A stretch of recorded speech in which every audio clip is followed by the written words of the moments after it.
I arrived at my son's engagement dinner in my finest clothes. The bride smirked and whispered to her friends, "Oh, look, they even invited the handyman." I stood there frozen. I was about to walk out when my son grabbed my hand and said quietly, "Dad, trust me, just tonight. It is time for us to get our revenge." 2 hours later, the bride started screaming. I am Winston, a 66-year-old man who built a commercial construction business from nothing but dirt and sheer willpower. Before I continue this story, let me know where you are watching from in the comments below. Hit like and subscribe if you have ever had to stand up to arrogant people who underestimated your worth based on the calluses on your hands. I adjusted the worn lapels of my corduroy jacket, stepping directly onto the imported marble floor of the Oak Ridge Country Club. Crystal chandeliers suspended from the vaulted ceiling cast a harsh, unforgiving glare on my scuffed leather work boots. A live jazz quartet played on an elevated stage in the far corner, effectively masking the sharp clinking of expensive crystal glassware. Waiters in crisp white tuxedos navigated swiftly through the dense crowd, balancing heavy silver trays loaded with beluga caviar and vintage champagne. I kept my posture rigid, scanning the sea of tailored Italian suits and custom silk gowns for any sign of my son. Vanessa intercepted my path just inches from a towering champagne pyramid. She wore a designer dress adorned with pearls that likely cost more than the heavy excavators in my commercial fleet. 3 bridesmaids flanked her immediately, clutching their fluted glasses defensively against their chests. Vanessa's eyes darted downward, zeroing in on the permanent concrete stains marking the steel toes of my boots. Her lips curled into a highly calculated sneer. She turned her head precisely to the right, projecting her voice to guarantee the surrounding elite guests captured every single syllable. She loudly announced to her bridesmaids that the incompetent catering company had mistakenly permitted the exterior maintenance staff to wander into the VIP area. The bridesmaids erupted into synchronized, high-pitched laughter. A dozen wealthy guests turned to stare, their initial polite curiosity instantly transforming into naked, judgmental disdain. I tightened my grip on the solid brass pocket watch, resting heavily inside my vest pocket. The metal felt icy against my calloused palm. I had spent over 30 years transforming Gallagher Construction from a single rusted pickup truck into a dominant regional contracting force managing 50 union crews.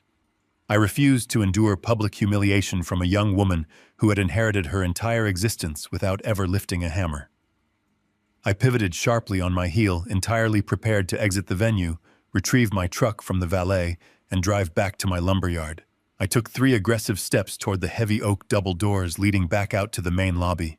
Cameron stepped out from the blind spot, behind a massive swan ice sculpture, physically blocking my exit route. He clamped a firm, desperate hand onto my right shoulder. His grip was tight, bordering on painful, halting my momentum completely. He pulled me forcefully into the dark alcove hidden by heavy velvet drapes, shielding us from the prying eyes of the country club elite. He leaned forward, pressing his mouth close to my ear. He whispered the revenge directive with cold, mechanical precision. He stated we were executing a total dismantling of the Lockwood Empire tonight.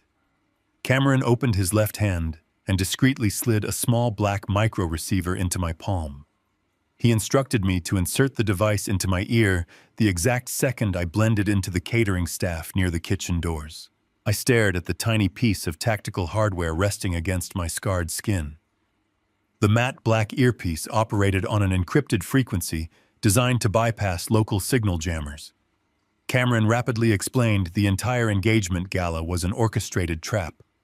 The Lockwood family intended to legally absorb Gallagher Construction by force before midnight.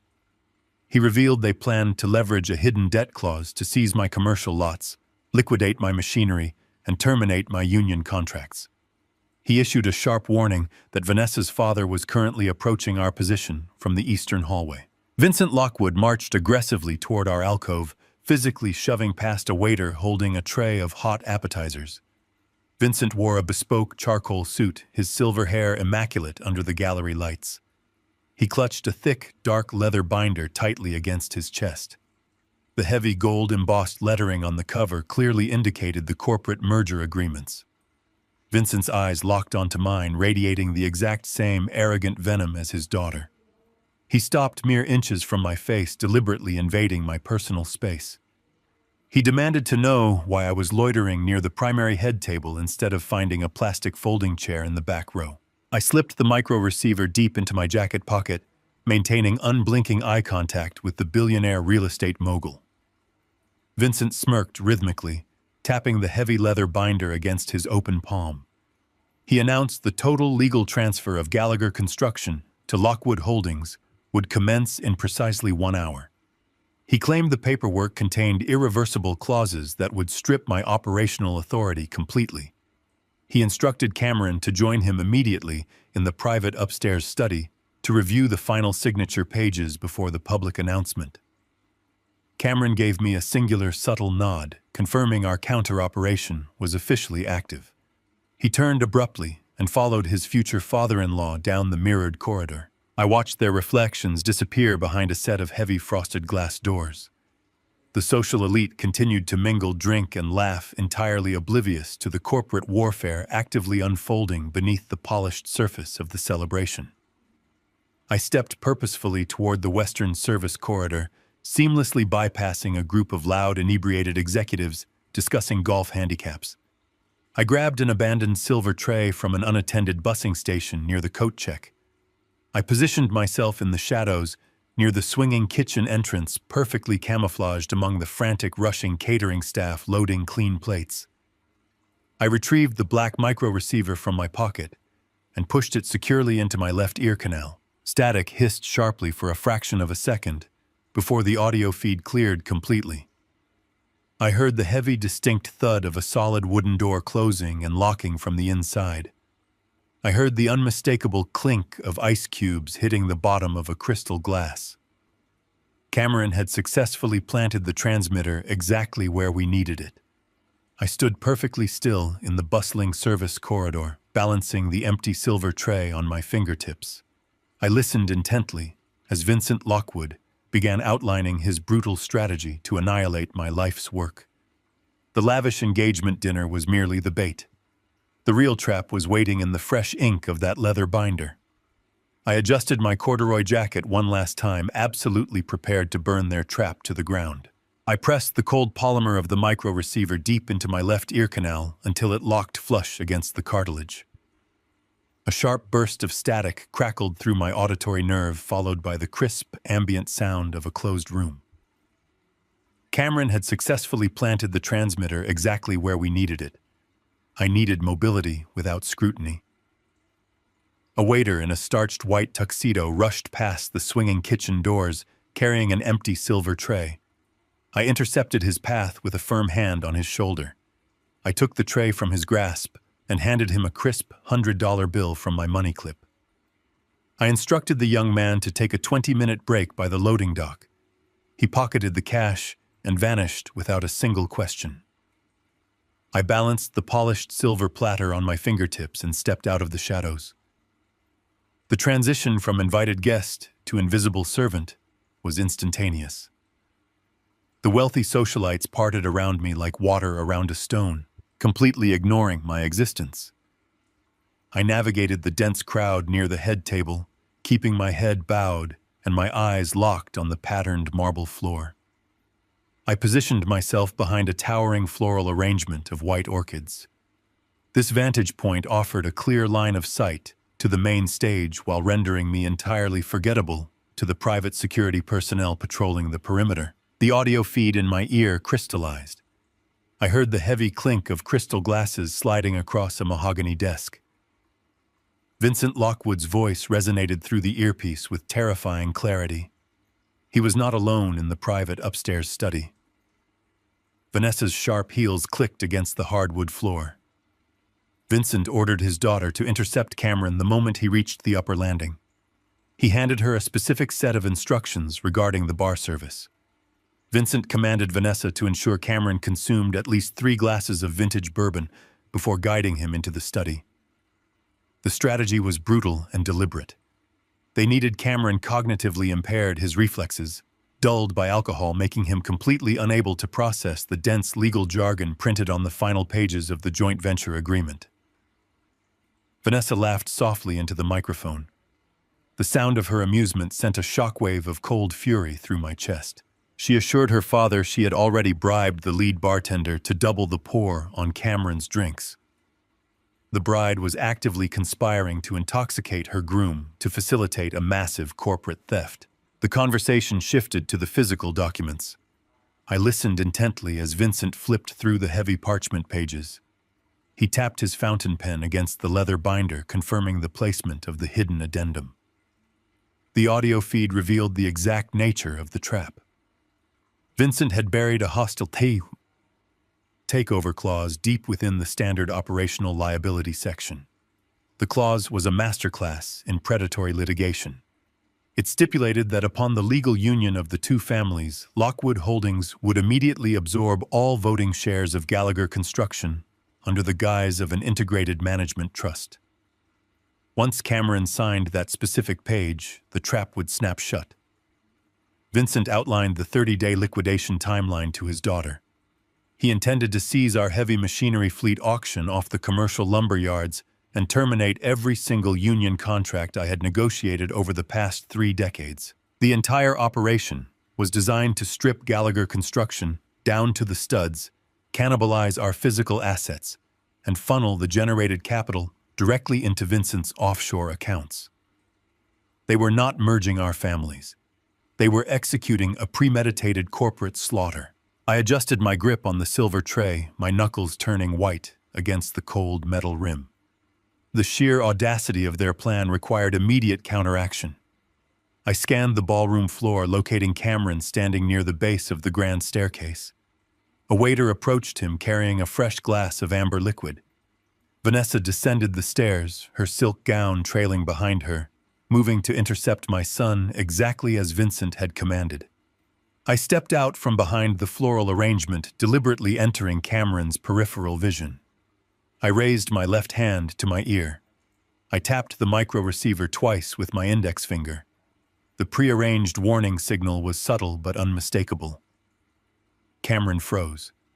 He looked past the waiter, his eyes locking directly onto mine across the crowded room. I gave him a singular, sharp nod. Cameron understood instantly. The documents were toxic. The trap was active. He took the bourbon glass from the waiter, raised it to his lips, and flawlessly faked a deep swallow. He lowered the glass, letting the liquor spill down the inside of his wrist, soaking his cuff, simulating compliance while remaining entirely sober. Vanessa reached the bottom of the stairs and linked her arm securely through his, leading him back toward the center of the room. The ambient noise in the ballroom shattered. The live jazz quartet abruptly stopped playing mid-measure. A harsh blast of microphone feedback shrieked through the venue, causing the guests to wince and cover their ears. I shifted my gaze toward the elevated stage.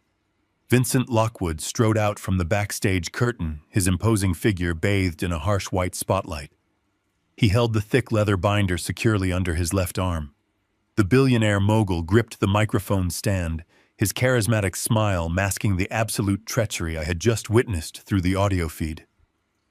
The crowd fell into a hushed, expectant silence. Vincent tapped the microphone twice, commanding the absolute attention of the city's elite. He began his speech with a sickeningly sweet dedication to the joining of 2 great legacies. He spoke of upcoming synergy market growth and the unbreakable bond of family trust. Every word cascading from the speakers was a calculated lie designed to legitimize the impending theft in front of 300 witnesses. Vincent raised his free hand, gesturing grandly toward the floor. He called Cameron's name, his voice echoing off the marble pillars. He invited his future son-in-law to join him in the center of the stage. Vincent declared it was time to finalize the union by signing the joint corporate venture documents in front of their esteemed guests. A polite round of applause rippled through the ballroom. Vanessa pushed Cameron gently in the back, urging him up the wooden steps. Cameron walked slowly toward the podium, his steps deliberate and measured. He kept his right hand tucked into his trouser pocket, concealing the damp stain on his cuff. I remained motionless near the kitchen doors, clutching the silver tray against my ribs. The audio feed in my ear hissed with static as Vincent unclasped the leather binder and flattened the documents against the wooden podium. He uncapped his gold-plated fountain pen, the sharp metal nib gleaming under the stage lights. The absolute climax of their predatory scheme was unfolding precisely as they planned. They firmly believed they had outmaneuvered the old handyman and his naive son. They were entirely wrong. Cameron accepted the gold-plated fountain pen from his future father-in-law with a steady hand. He hovered the sharp metal nib over the final dotted line of the joint venture agreement. Vincent leaned closer, his breathing shallow with anticipation, as he watched the culmination of his corporate theft materialize. I observed my son from the shadows of the kitchen doors, analyzing the precise angle of his wrist. Cameron shifted his grip, rotating the barrel of the pen a fraction of an inch to the left.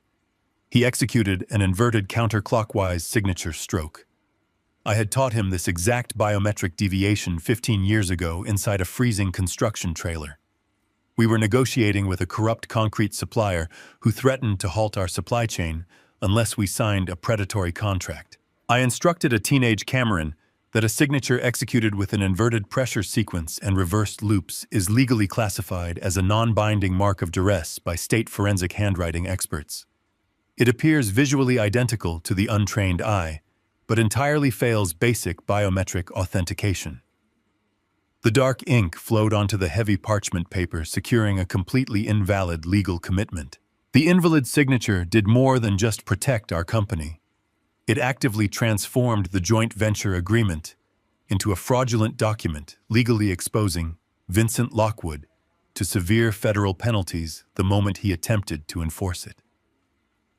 Cameron had effectively handed the billionaire a loaded bomb wrapped in a leather binder. But that strategic victory meant absolutely nothing if I failed to execute the next phase of our counter-operation. The ink had not even settled into the fibers of the document before Vanessa moved. She snatched the thick leather binder off the wooden podium with aggressive speed. Her perfectly manicured fingers clamped down on the pages, slamming the cover shut. The loving, affectionate facade she had maintained for the past 14 months dissolved instantly. Her shoulders squared, and the soft, adoring smile vanished, replaced by a rigid mask of absolute corporate calculation. She did not look at Cameron. She completely ignored the man she was supposed to marry in less than 2 days. Vanessa turned her icy gaze directly toward the back of the ballroom, busking eyes with the head of her private security detail stationed near the coat check. She raised her left hand, delivering a sharp, two-fingered tactical gesture. Vincent adjusted his bespoke suit jacket, stepping away from the podium to join his daughter. They had secured the signature, and with it, they believed they had legally authorized the liquidation of Gallagher Construction. They viewed Cameron as a successfully neutralized asset, no longer requiring the pretense of respect or basic human decency. 2 massive men detached themselves from the perimeter wall. They wore standard black tuxedos, but the bulk of Kevlar plating was clearly visible beneath their tailored jackets. They moved with coordinated military precision, cutting a direct path through the oblivious celebrating crowd toward my position at the service entrance. I placed the silver catering tray onto a nearby busing cart, freeing my hands. The first guard reached me before I could take a single step backward. His massive hand clamped down on my right bicep, his fingers digging painfully into the muscle through the thick corduroy fabric. The second guard mirrored the movement on my left side, securing my elbow in a vice grip. They lifted me slightly off the polished marble floor, stripping me of my balance and leverage. Vanessa grabbed a microphone from a nearby audio technician. She did not use the public address system, but spoke loudly enough for the surrounding tables to hear her clearly. She ordered the security team to throw the handyman out the service door and into the alley where he belonged. Her voice dripped with aristocratic disgust. Several wealthy guests turned around their faces, twisting in revulsion, as they watched a seemingly deranged trespasser being apprehended. Cameron stood frozen on the stage, maintaining his intoxicated cover, forced to watch his father endure profound public humiliation. I offered absolutely no physical resistance to the guards. Struggling would only result in a violent escalation, and potential arrest for trespassing, which would completely derail our counter-operation. I allowed my body to go limp, forcing the two men to carry my dead weight. The guards dragged me backward through the swinging metal doors, plunging us into the chaotic heat of the main catering kitchen. Chefs and prep cooks scrambled out of the way, dropping stainless steel pans in their rush to avoid the aggressive security personnel. I used this forced extraction to conduct a rapid tactical assessment of the country club restricted back end. I counted the exact number of paces from the ballroom entrance to the rear loading dock. I noted the specific model of the closed-circuit television cameras mounted in the corners of the ceiling, identifying their 30-degree panning blind spots. I analyzed the magnetic locking mechanisms installed on the heavy steel service doors, committing the brand and wiring configuration to memory. My decades spent navigating commercial construction sites allowed me to map the structural vulnerabilities of the building in real time. The guards perceived me as a defeated old man, entirely unaware that I was actively surveying their defensive perimeter for a future breach. We reached the final set of reinforced delivery doors. The first guard shoved his shoulder against the crash bar, kicking the door open into the freezing night air. They swung me forward, launching my body onto the concrete loading dock with brutal force. I hit the ground hard, rolling to absorb the impact, my palms scraping against the rough, oil-stained cement. The heavy steel doors slammed shut behind me, the magnetic locks engaging with a loud final click. I pushed myself up onto my knees, tasting copper and dirt in my mouth. I brushed the grit from my corduroy jacket, ensuring the micro-receiver remained securely seated in my ear canal. The operation required me to reach my truck, parked 3 blocks away, but my exit route was immediately compromised. A third security contractor stepped out from the deep shadows of the industrial dumpster. He was taller than the others, wearing a matte black tactical uniform, devoid of any club insignia. He reached down to his utility belt and drew a heavy cylindrical stun baton.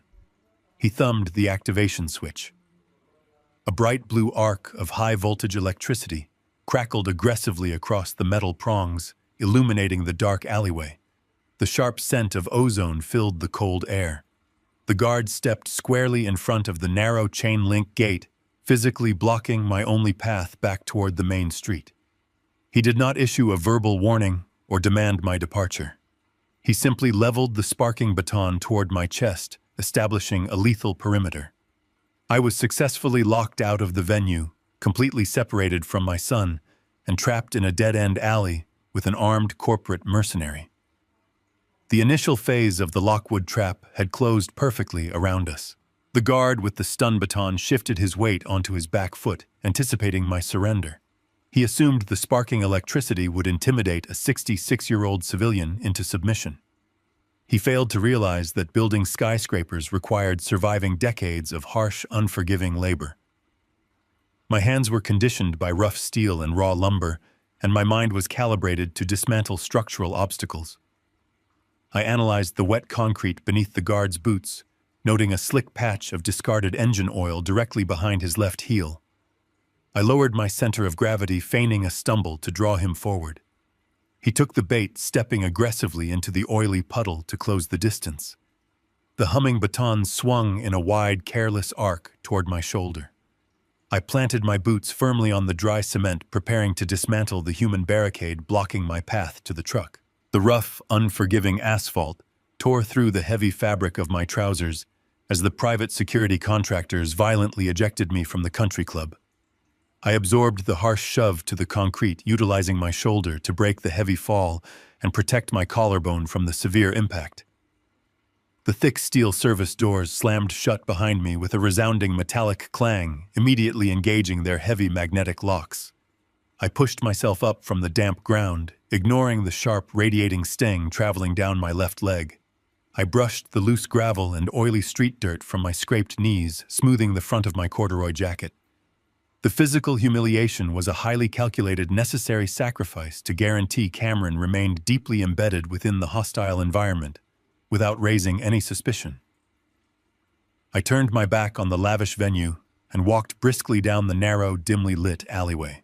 I navigated the labyrinth of rusted industrial dumpsters and chained fire escapes, moving with deliberate stealth. I covered 3 distinct city blocks, staying completely within the deep shadows to avoid the illuminated intersections and municipal traffic cameras. The frigid night air bit at my face, sharpening my focus as I transitioned from the role of a discarded handyman into a fully operational corporate tactician. I reached the multi-level parking structure on Fifth Avenue, locating my heavy-duty pickup truck, resting silently on the deserted second floor. I unlocked the heavy steel door, climbed into the driver's seat, and waited in the absolute darkness of the cabin. The interior of the truck offered a profound, necessary silence. I gripped the worn leather steering wheel, keeping the engine entirely off to avoid drawing any unwanted attention from passing night patrols.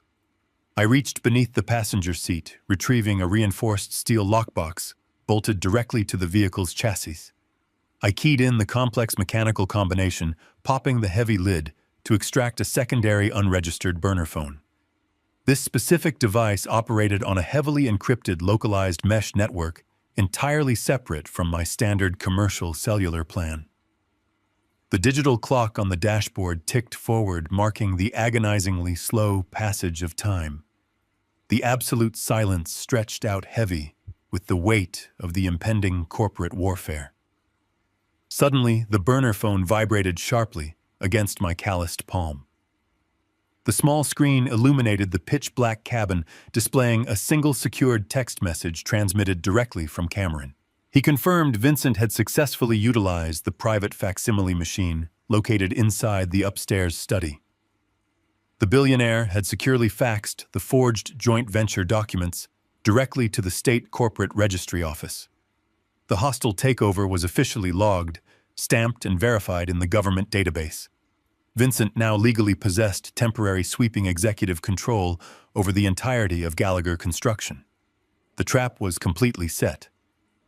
I deleted the encrypted message instantly and initiated a permanent factory wipe on the burner device. I tossed the neutralized phone back into the lockbox and slammed the steel lid shut. I turned the heavy ignition key. The massive diesel engine roared to life, sending a powerful vibration surging through the floorboards. I shifted the truck into drive, navigating down the spiraling concrete ramp of the parking structure, and pulled out onto the deserted avenue. I drove aggressively toward the industrial district, pushing the heavy vehicle well past the posted speed limits. The city remained entirely asleep, the wide avenues devoid of any early morning commercial traffic. The sky above the jagged eastern skyline began to shift from a deep bruised purple to a pale metallic gray. I accelerated down the open highway, pushing the engine harder as the towering steel cranes and massive concrete silos of my primary commercial yards came into view. I approached the main entrance of the Gallagher Construction headquarters at dawn.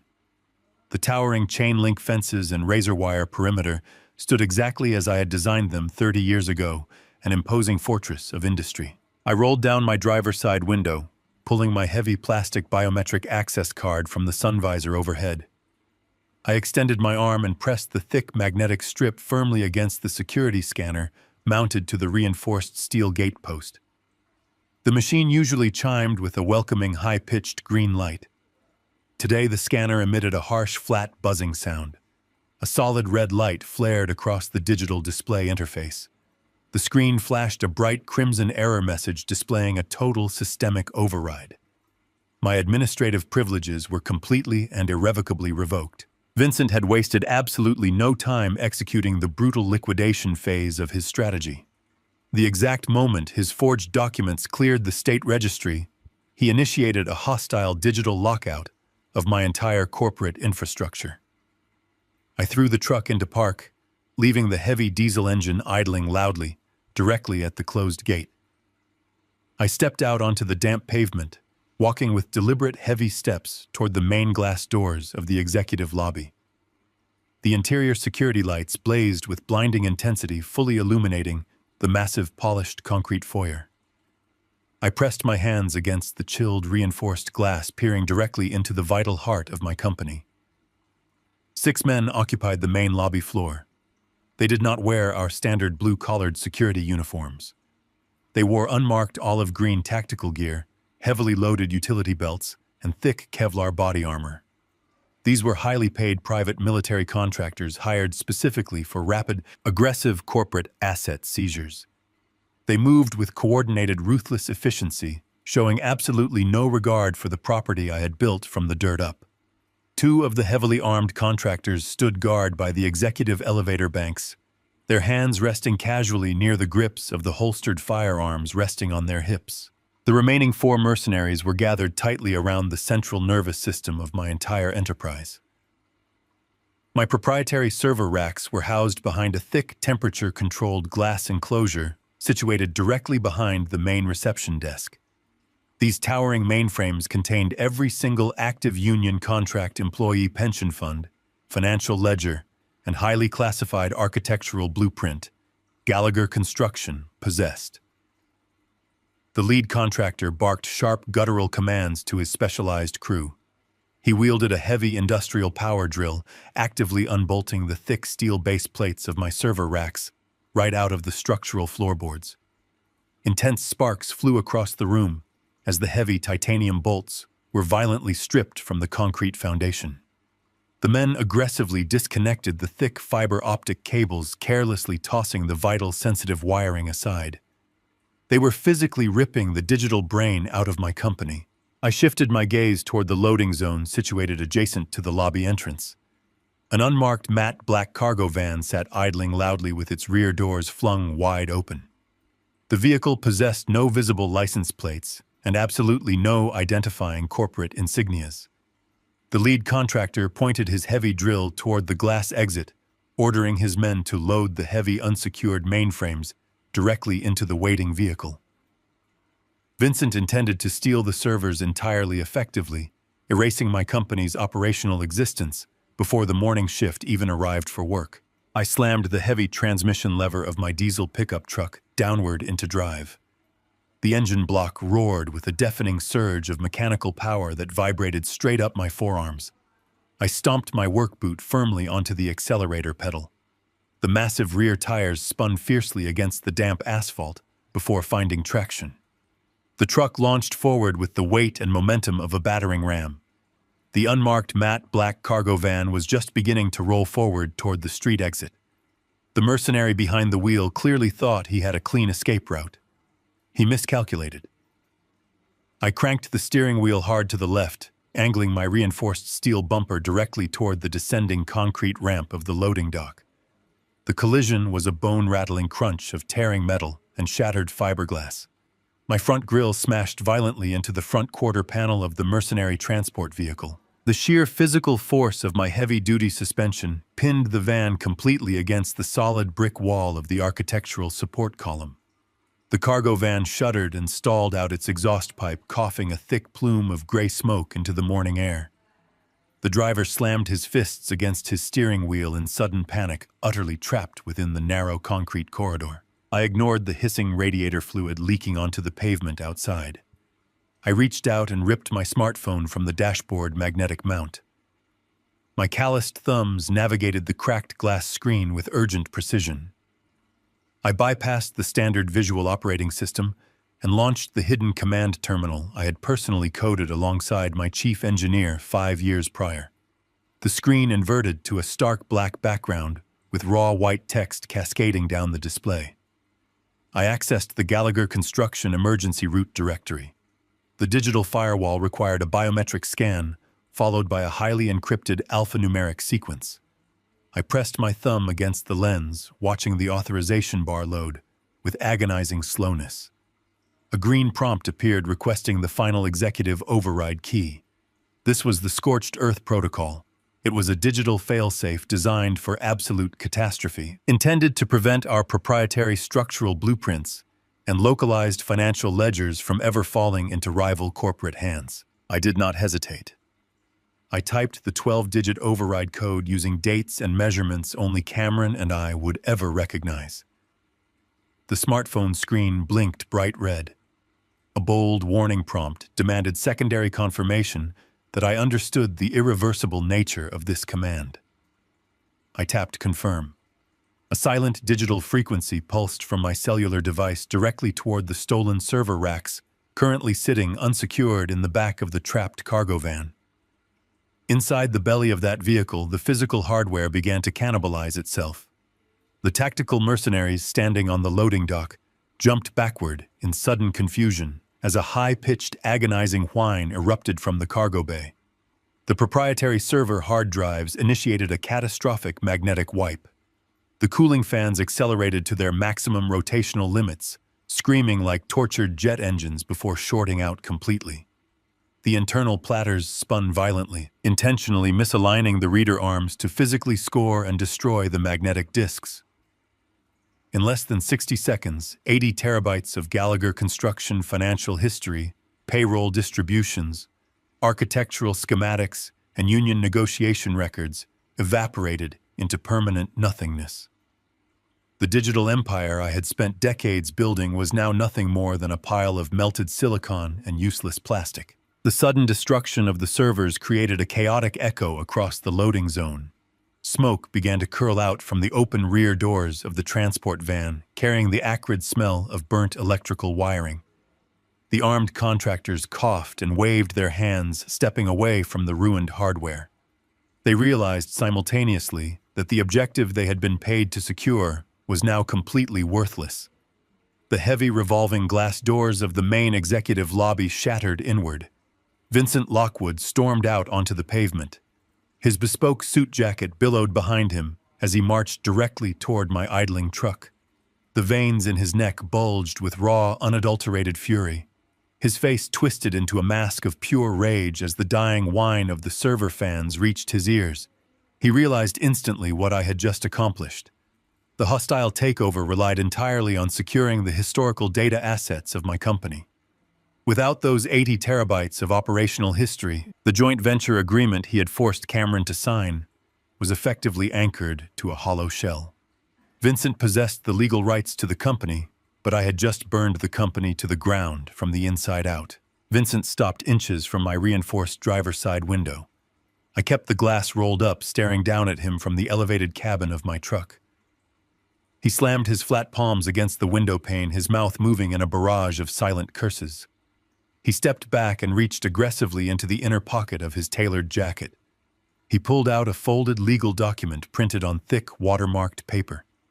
He unfolded it forcefully and slapped it against the glass for me to read. It was a rapid injunction court summons. He pointed a trembling, manicured finger at the printed text, specifically tapping the paragraph, naming the legally liable party. The document did not list my name. Vincent was declaring Cameron legally and financially responsible for the destroyed data. The hostile takeover clause had technically transferred operational liability to my son the moment he signed the agreement at the country club. Vincent was attempting to leverage the scorched earth protocol to bury Cameron under a mountain of catastrophic corporate litigation. He intended to frame my son for the intentional destruction of $50 million worth of commercial assets. Vincent pulled his own smartphone from his pocket. He maintained furious eye contact with me as he dialed the local police precinct. His voice was muffled by the thick glass of my window, but his aggressive posture and frantic hand gestures painted a very clear picture. He was reporting an act of massive corporate sabotage. He was demanding a tactical response team. He was officially weaponizing the local law enforcement agencies against my family. The distant wail of police sirens began to echo through the empty city streets, confirming his call had been prioritized. The flashing red and blue lights would be converging on the Gallagher construction headquarters within minutes. I had successfully neutralized the digital assets, but the physical reality of the situation was rapidly deteriorating. The mercenary crew had drawn their weapons, forming a tight perimeter around my blocked vehicle. Vincent stood on the pavement with a triumphant, malicious sneer, believing he had checkmated us using the criminal justice system. I shifted my hand back to the heavy transmission lever. The operation required immediate relocation. I could not fight a dozen armed contractors and a fleet of police cruisers simultaneously. I took one final look at the smoking servers in the back of the van, satisfied that the Lockwood family had inherited absolutely nothing but ashes. I carefully analyzed the exact positioning of the armed contractors flanking my vehicle. The lead mercenary raised his firearm, pointing the barrel directly at my front tire. They wanted to immobilize my transport. Vincent yelled further instructions to the armed men, ordering them to surround the rear bumper to prevent me from reversing out of the collision site. I gripped the steering wheel, listening to the heavy rhythmic thumping of the diesel engine. The air inside the cabin felt thick and hot. I focused entirely on the narrow gap between the concrete barrier and the rear of the crushed cargo van. If I calculated the steering angle correctly, I could scrape the side panel of my truck against the brick pillar and force my way backward without totally compromising the front axle. The wailing police sirens grew significantly louder, echoing off the towering steel silos of my commercial lumberyard. The flashing emergency lights began to paint the surrounding industrial buildings in aggressive strokes of crimson and blue. The authorities were less than 2 blocks away. Vincent crossed his arms over his chest, his posture radiating absolute certainty that I was trapped. He nodded toward the approaching sirens, mouthing the word prison through the glass. He wanted me to witness his victory. He wanted me to feel the despair of total defeat. I pressed my boot down on the brake pedal and shifted the heavy transmission lever directly into reverse. I had absolutely no intention of waiting around for the authorities to arrive and process Vincent Lockwood's fabricated crime scene. I braced my shoulders against the leather seat, preparing for the violent friction of tearing metal. The escape would be brutal, but remaining stationary was a guaranteed death sentence for my family's legacy. I shifted the heavy transmission lever into reverse. My boot pressed down hard on the accelerator pedal. The massive diesel engine roared, vibrating through the steel chassis of my pickup truck. The crushed metal of my front bumper scraped violently against the brick pillar and the stalled cargo van. Sparks showered across the damp concrete of the loading dock. I ignored the agonizing screech of tearing fiberglass and focused entirely on the narrow exit trajectory. The heavy tires found traction on the slick pavement. The truck violently lurched backward, ripping free from the wreckage. I swung the steering wheel sharply to the right, clearing the main gate just as the deafening wail of police sirens echoed from the adjacent avenue. I slammed the gear shift back into drive and accelerated down the narrow industrial side street. Flashing red and blue lights illuminated the brick facades of the warehouses behind me. I navigated a complex maze of back alleys and service roads, utilizing my intimate knowledge of the city grid to completely evade the rapidly forming police perimeter. I merged onto the elevated expressway, blending seamlessly into the early morning commercial traffic. My encrypted smartphone illuminated against the dark dashboard. A harsh rhythmic vibration signaled an incoming priority transmission. I glanced at the display screen. The caller identification was masked, routed through a series of anonymous proxy servers. I reached out and tapped the green icon to accept the connection. The audio interface remained silent, but a high-definition video feed immediately flooded the screen. My grip tightened around the leather steering wheel until my knuckles turned completely white. The camera angle was positioned high, looking down into a dimly lit subterranean room. Thick limestone walls and arched brick ceilings framed the background. Floor-to-ceiling mahogany racks held hundreds of vintage wine bottles. It was the private, soundproof wine cellar located deep beneath the Lockwood family estate. Cameron was seated in the dead center of the cold stone floor. He was forcefully bound to a massive antique wooden chair. Heavy industrial zip ties dug deeply into his wrists, securing his arms behind the thick wooden backrest. Thick layers of silver duct tape wrapped tightly around his ankles, immobilizing his legs against the heavy wooden chair legs. A dark purple bruise was already forming along his left cheekbone, indicating a recent violent physical struggle. His posture was rigid, his jaw clenched tight in silent defiance. He stared directly into the camera lens. He did not look terrified. He looked incredibly angry. Vanessa stepped into the video frame. She had discarded her elegant silk engagement gown. She now wore a pair of dark tactical trousers and a fitted black sweater. Her pristine, affectionate public facade was entirely gone. Her features were twisted into a mask of pure, unadulterated malice. She walked slowly around the wooden chair, her heels clicking sharply against the stone floor. She held a heavy solid steel mechanic wrench in her right hand. She slapped the heavy metal tool rhythmically against her open left palm. The dull, heavy sound echoed through the audio feed, a deliberate psychological tactic designed to inflict immediate parental panic. She stopped walking and positioned herself directly beside Cameron. She leaned forward, resting the heavy steel head of the wrench casually against the fabric of his trousers, right over his left kneecap. She looked directly into the camera, her eyes cold and calculating. She did not bother with pleasantries or dramatic villainous monologues. She delivered her demands with the mechanical efficiency of a corporate liquidator.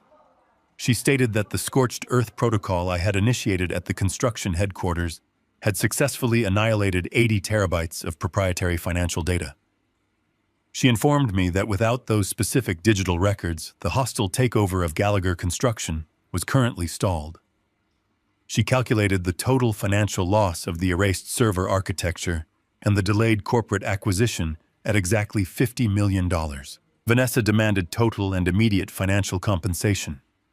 She instructed me to access my private, decentralized offshore reserve accounts. She demanded I wire the $50 million directly into a secured Lockwood Holding account. She reached into her pocket and placed a small digital explosive timer onto the surface of a nearby wine-tasting barrel. The bright red LED numbers illuminated the dark cellar. She pressed a button on the top of the device. The timer began counting down from exactly 2 hours. She explained the parameters of her extortion with absolute clarity. If I failed to initiate the offshore wire transfer before the red numbers reached 0, she would swing the steel wrench. She promised to shatter my son's kneecap with enough force to ensure he would walk with a severe permanent limp for the rest of his natural life. The physical threat was only the first layer of her extortion strategy. Vanessa smiled, a thin, cruel curving of her lips. She revealed the secondary component of her trap. A highly decorated, profoundly corrupt captain of the local police department was currently sitting in the upstairs study of the Lockwood estate. She explained that this specific captain had been on her father's private payroll for over a decade. If the $50 million did not appear in their designated holding account within the 2-hour window, the crippled Cameron would be immediately handed over to the corrupt authorities. She outlined the fabricated narrative they had already prepared. The police captain would officially report that Cameron had suffered his severe physical injuries while violently resisting arrest. They would formally charge my son with massive corporate espionage, grand larceny, and the intentional sabotage of the Gallagher Construction servers. They would utilize the forged joint venture documents to prove Cameron had maliciously destroyed company property after a legitimate merger. He would be denied bail, subjected to a rigged trial, and sentenced to decades in a maximum security federal penitentiary. Vanessa leaned closer to the camera lens, her face filling the digital screen. She whispered that the old handyman had severely overplayed his hand. She commanded me to drive to my bank, authorize the transfer, and purchase my son's freedom before the timer expired. She waited for my response, clearly expecting me to beg, negotiate, or panic. She wanted to witness a defeated father pleading for his child's safety. I stared at the video feed. I looked at the heavy steel wrench resting against Cameron's knee. I looked at the red numbers ticking downward on the digital timer. I looked at the cold, arrogant certainty burning in Vanessa's eyes. I did not speak a single word. I did not offer a single concession. I reached out and tapped the red icon on the digital display. The video feed vanished, replaced instantly by the standard navigation map on my dashboard. I disconnected the call, completely severing her psychological leverage. I gripped the steering wheel with both hands, my mind shifting into a state of absolute localized warfare. The emotional terror Vanessa had attempted to inflict simply bounced off the impenetrable armor of my resolve. I had built an empire by outmaneuvering ruthless men in boardrooms and surviving brutal conditions on construction sites. A spoiled heiress holding a wrench did not intimidate me. She had just provided me with the exact location of my son and a rigid 2-hour operational window. I pressed my foot down heavily on the accelerator. The diesel engine roared as I bypassed the exit for the industrial district. I changed my trajectory completely, calculating the fastest route through the early morning traffic. I accelerated aggressively toward the towering glass skyscrapers of the downtown financial district. The Lockwood family demanded $50 million. I fully intended to deliver the funds, but the transaction would trigger an entirely different kind of scorched earth protocol. The heavy glass doors of First Sterling Fidelity parted silently as I stepped into the climate-controlled lobby. The polished granite floors echoed with the quiet hum of high finance. Lines of wealthy clients stood patiently behind velvet ropes waiting for the available tellers. I bypassed them completely. A junior security officer stepped forward to intercept me, but the senior guard caught his arm and shook his head. They knew my face. They knew the weight of the Gallagher construction accounts. I walked straight down the eastern corridor toward the executive suites. I pushed open the solid mahogany door to Benjamin's corner office without knocking. He sat behind a massive glass desk reviewing a stack of quarterly yield reports. He looked up, adjusting his silver-rimmed glasses, his mouth opening to offer a standard corporate greeting. I shut the heavy door behind me and engaged the deadbolt. The loud click of the lock silenced him instantly. I crossed the plush carpet and planted both hands flat on his desk. I demanded an immediate localized wire transfer targeting the primary corporate accounts of Lockwood Holdings. Benjamin blinked rapidly, his professional demeanor slipping into genuine confusion. He reached for his keyboard, stating he would need to liquidate several standard mutual funds to generate the $50 million requested by Vanessa. I reached across the desk and physically stopped his hand. I explicitly forbade him from touching my clean capital. I instructed him to access the dormant offshore shell account I had quarantined 7 years ago. Benjamin froze. The color drained from his face as he stared at me. He whispered that the specific ledger I was referencing contained highly toxic capital. He reminded me that those funds were remnants from a disgraced subcontractor who had attempted to launder money through our supply chain. I had isolated the money and reported the anomaly, resulting in the Internal Revenue Service placing a permanent federal flag on those exact serial routing numbers. The IRS Criminal Investigation Division actively monitored that dormant account. Benjamin warned me that activating a transfer from that ledger would instantly trigger an automated federal seizure protocol. The government algorithms were designed to immediately freeze the target account and aggressively lock down any interconnected financial network receiving the flagged capital. I stared directly into his eyes and told him that was exactly the point. Vincent Lockwood wanted $50 million. I intended to give him $50 million of highly radioactive federal bait. Once that specific money entered the Lockwood internal network, the IRS automated systems would detect the flagged currency. The federal software would spread through Vincent's entire financial infrastructure like a digital virus, locking every single liquid asset he possessed. Benjamin slowly nodded, finally comprehending the sheer magnitude of the trap. He turned back to his secure terminal. His fingers flew across the mechanical keyboard, accessing the deepest layers of the bank-encrypted servers.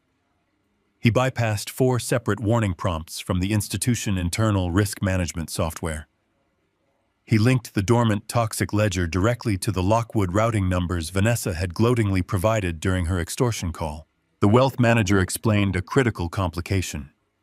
The massive transfer of federally flagged funds could not be executed remotely without triggering an immediate block by the external banking firewalls. The external security protocols would halt the transaction in transit.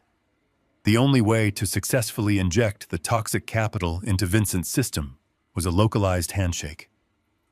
Benjamin initiated a specialized physical authorization protocol.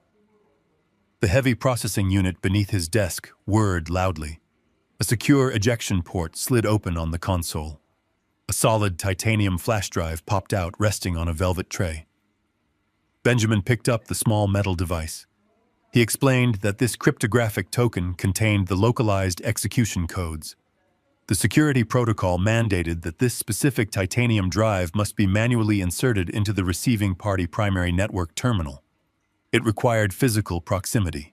Someone had to physically plug the token directly into Vincent Lockwood's personal secured laptop to bypass the external firewalls and pull the toxic funds down into his network. I took the titanium flash drive from his trembling fingers.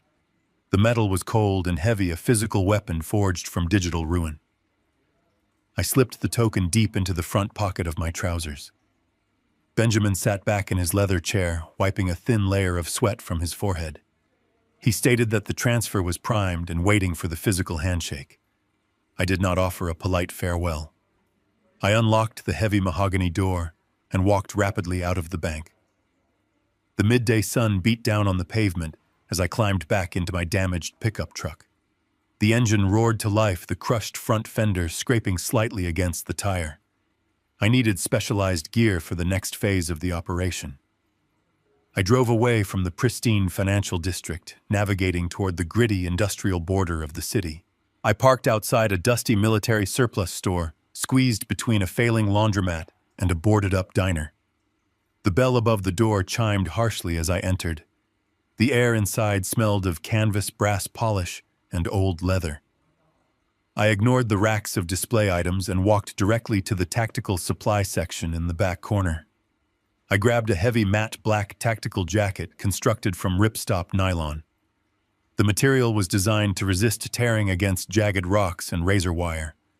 I found a pair of reinforced climbing gloves with thick rubberized knuckles and a spool of high-tensile synthetic paracord. I threw the items onto the front counter. The cashier, a retired veteran with a gray beard, rang up the total without asking any questions.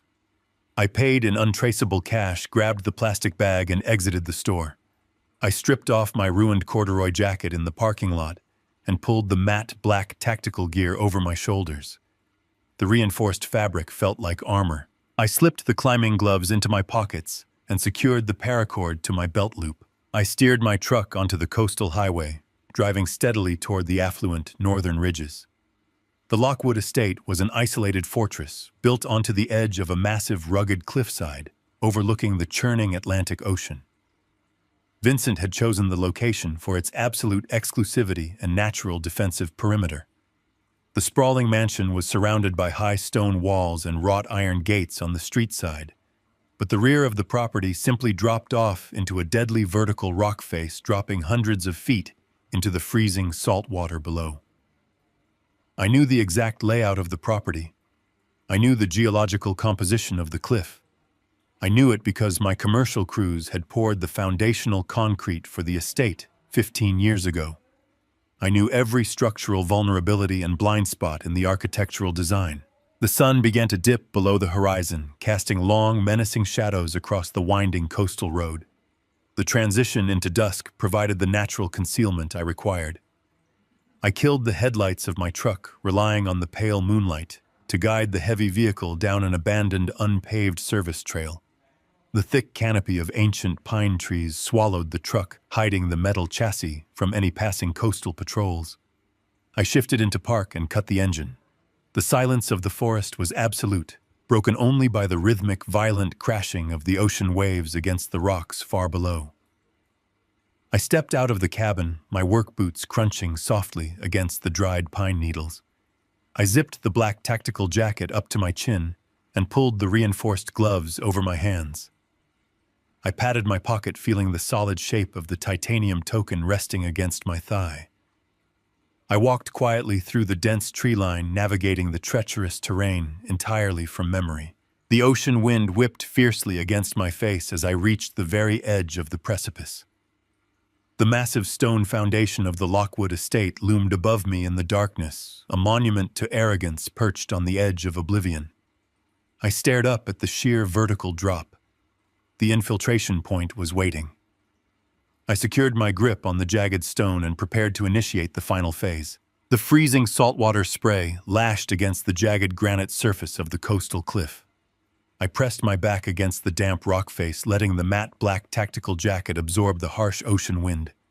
The descent had torn the skin around my fingernails, but the physical pain was completely secondary to the objective. $50 million of toxic federal bait sat heavy in my pocket, sealed inside a titanium flash drive. I navigated the narrow ledge, counting my steps blindly in the dark. 15 years ago, I stood on this exact precipice. I had directed a crew of 30 men to pour the foundational concrete for the Lockwood estate. I knew the geological bones of this fortress better than the man who owned it.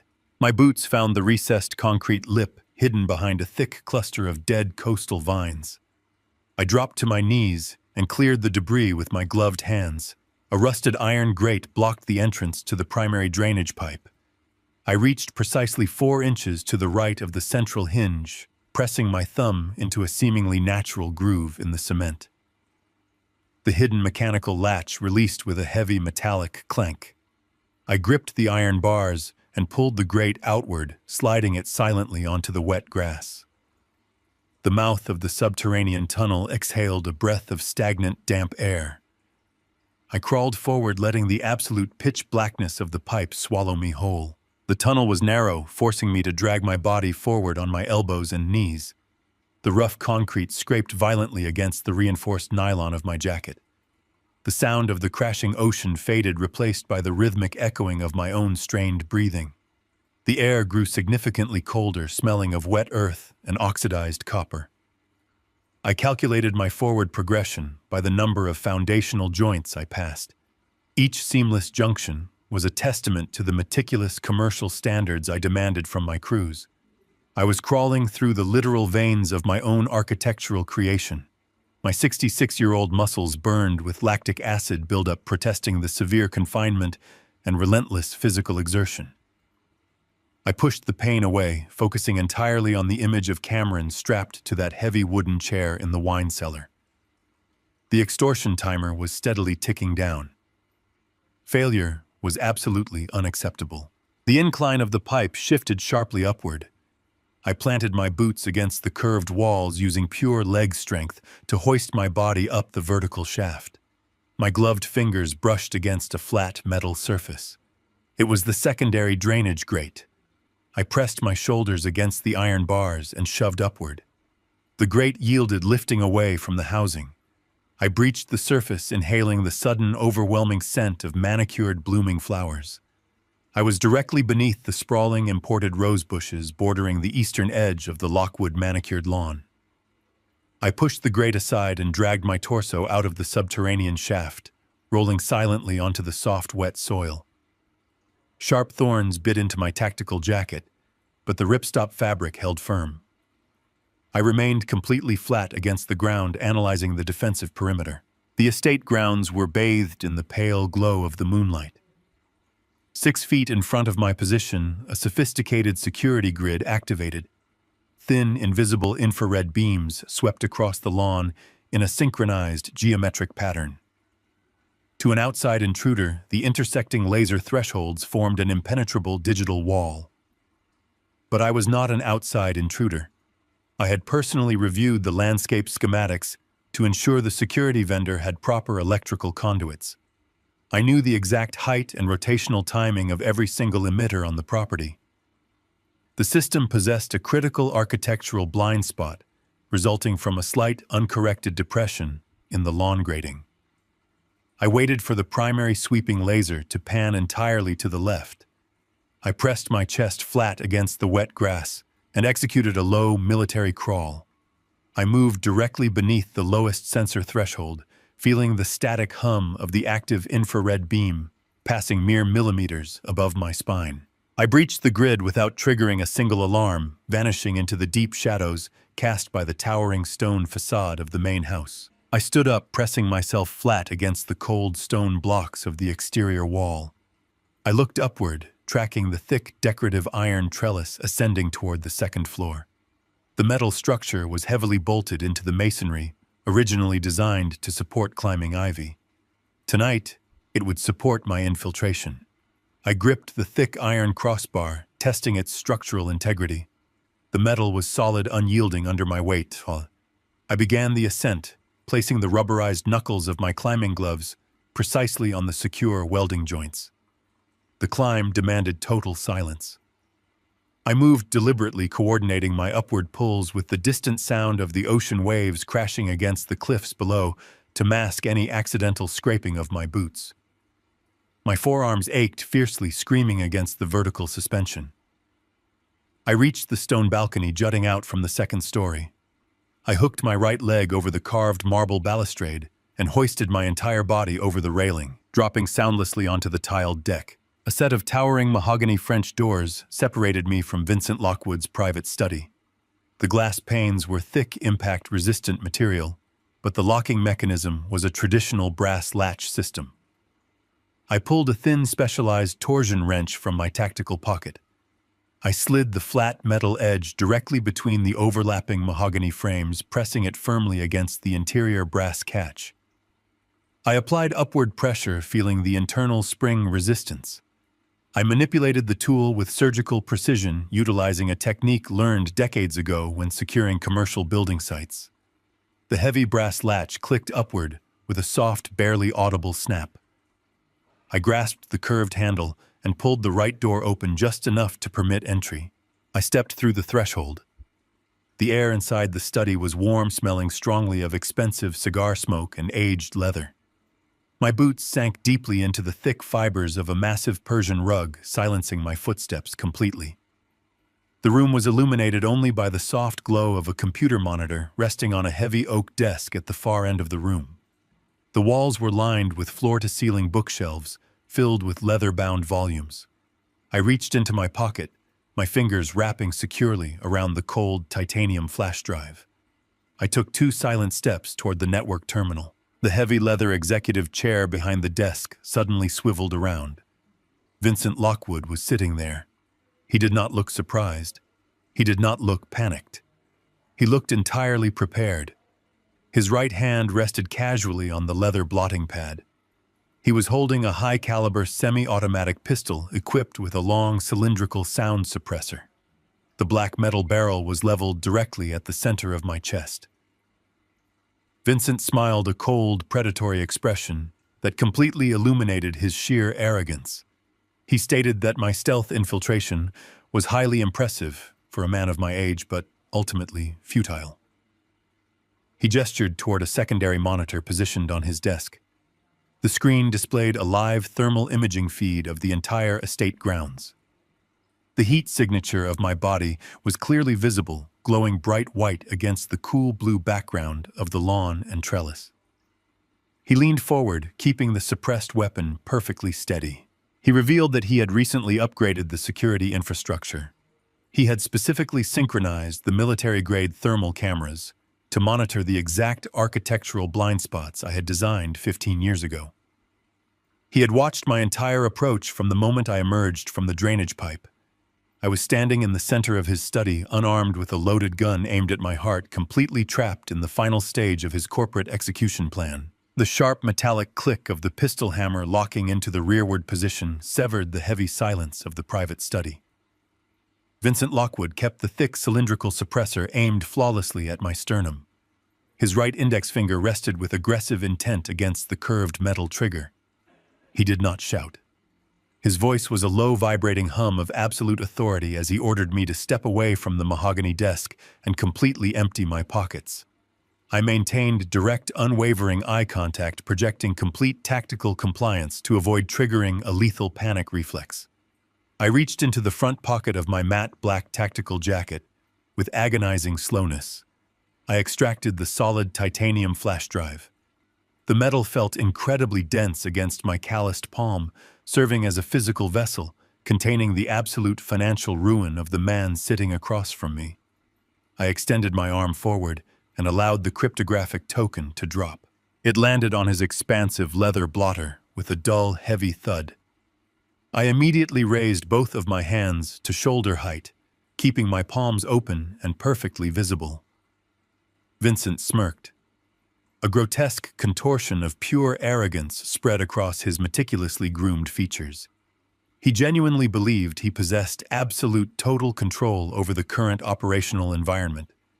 He kept the barrel of the suppressed firearm perfectly leveled at my chest, while utilizing his left hand to retrieve the titanium drive from the desk. He did not break eye contact for a single second as he slid the physical token into the secure port on the side of his encrypted laptop. The machine chimed loudly, acknowledging the external hardware injection. Vincent shifted his gaze momentarily to the monitor, his greedy eyes reflecting the harsh blue light of the liquid crystal display. A black command prompt appeared instantaneously on the screen, requesting the localized administrative authorization. Vincent tapped the barrel of his pistol against the solid mahogany desk, demanding the alphanumeric decryption key. He promised in a venomous whisper to put a hollow-point bullet directly through my left kneecap if I attempted to stall or negotiate the terms of his extortion. He was entirely unaware that delaying the digital transfer was the furthest thing from my current operational objective. I actively wanted those highly toxic, federally flagged funds securely planted inside his internal network as quickly as humanly possible. I recited the complex 12-digit passcode in a flat, even tone. I did not hesitate. I did not stumble over a single character. Vincent typed the sequence into his keyboard with rapid, forceful strikes. He hit the Enter key. The black command terminal vanished immediately. A new operational window materialized in the dead center of the display. A bright green progress bar manifested on the monitor, inching steadily toward the right side of the screen. The digital interface explicitly confirmed a localized handshake between the titanium drive and the primary Lockwood holding account. The monetary values began to climb with staggering speed. 10 million, 20 million, 30 million. Vincent leaned closer to the high-definition monitor, completely mesmerized by the massive influx of raw liquid capital flooding directly into his personal financial infrastructure. The progress bar finally hit 100%. The screen flashed a brilliant emerald green displaying a finalized transaction receipt. $50 million had successfully breached his firewall. The IRS bait was completely swallowed. The federal algorithms were undoubtedly already detecting the highly radioactive currency. The automated government asset seizure protocols were silently preparing to permanently dismantle his entire corporate empire by dawn. Vincent let out a sharp, breathless laugh. He lowered the pistol, slightly overwhelmed by the sheer magnitude of his perceived victory. He gloated relentlessly, stating that my lifetime of manual labor and strategic corporate maneuvering had ultimately served only to enrich the Lockwood estate. He firmly assumed the war was over. He was fundamentally wrong. The heavy double doors of the private study suddenly groaned loudly on their brass hinges. They swung violently inward, crashing against the expensive interior wood paneling. I shifted my gaze toward the wide threshold. Vanessa marched aggressively into the room. She was breathing heavily, her face flushed red with intense physical exertion. Her right hand gripped the back collar of a dark shirt, forcefully dragging a heavy human burden across the polished floorboards. It was Cameron. My son stumbled forward, entirely off balance. His hands remained tightly bound behind his back, with thick industrial zip ties. The silver duct tape had been removed from his ankles, allowing him to walk, but his movements were sluggish and extremely pained. Dark red blood trickled steadily from a fresh, deep laceration located just above his left eyebrow. The blood trailed down his pale cheek, mingling with the dark purple bruising already forming along his jawline. Vanessa shoved him brutally between the shoulder blades. Cameron crashed forward onto the thick Persian rug, landing heavily on his knees, directly beside Vincent. He grunted loudly in pain, but immediately forced his head upward, glaring at his captors with a fierce, unbroken defiance. I watched my son bleed onto the carpet, actively suppressing every single paternal instinct, demanding immediate physical retaliation. Emotional outbursts would result in immediate fatal casualties. I absolutely had to maintain total psychological discipline. Vanessa stepped deliberately around Cameron and moved directly to her father. She looked down at the illuminated laptop monitor, witnessing the officially confirmed transfer of $50 million. A cold, victorious smile spread slowly across her lips. She turned her attention entirely toward me, her eyes completely devoid of any recognizable human empathy. She reached deeply into the designer leather purse hanging casually from her shoulder. Her hand emerged holding a compact black semi-automatic pistol. She gripped the lethal weapon with practiced familiarity, racking the metal slide backward to quickly chamber a live round. She pointed the dark barrel directly at the back of Cameron. Vincent frowned slightly, lowering his own suppressed weapon toward the desk. He questioned his daughter, reminding her of their previously established arrangement, with the corrupt police captain currently waiting upstairs. The original tactical blueprint explicitly required handing Cameron over to the corrupt authorities to face fabricated charges of corporate espionage. Vanessa shook her head rapidly, dismissing the previous strategy with a chilling, ruthless pragmatism. She stated clearly that paying off the local police required ongoing expensive bribes and constantly left dangerous loose ends capable of unraveling their fabricated narrative.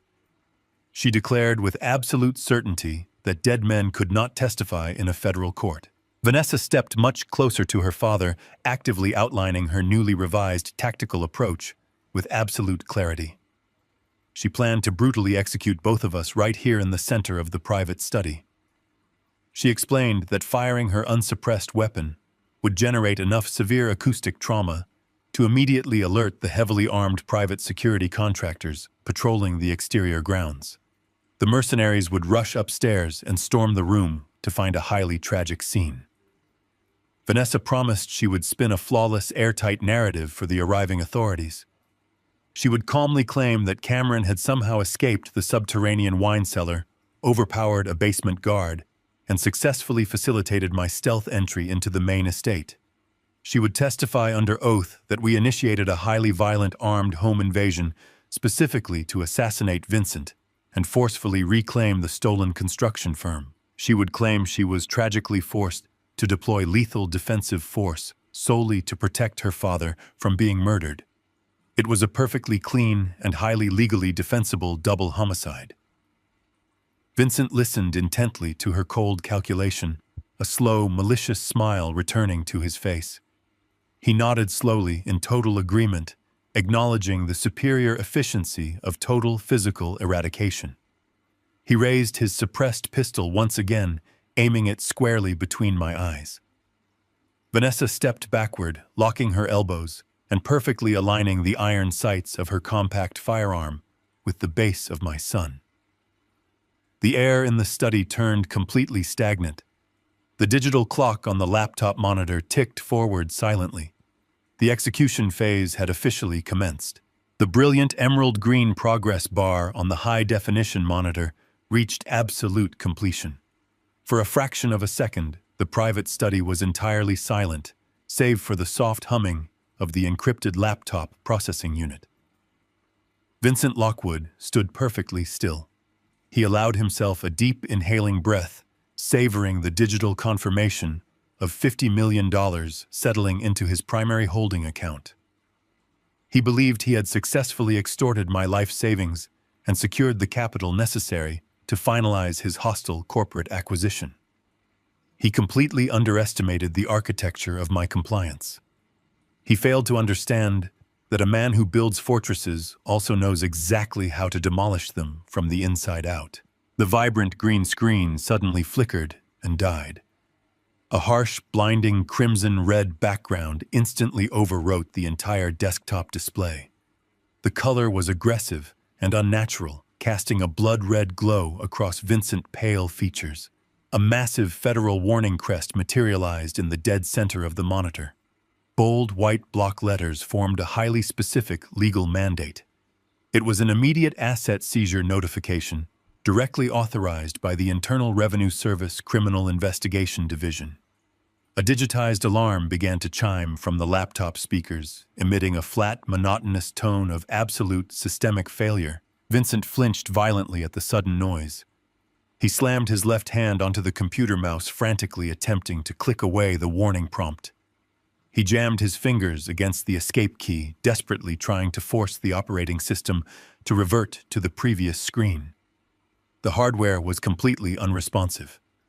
The federal algorithms had already bypassed his commercial firewalls and hardlocked the terminal. The $50 million I had transferred was entirely radioactive. It was a localized digital infection.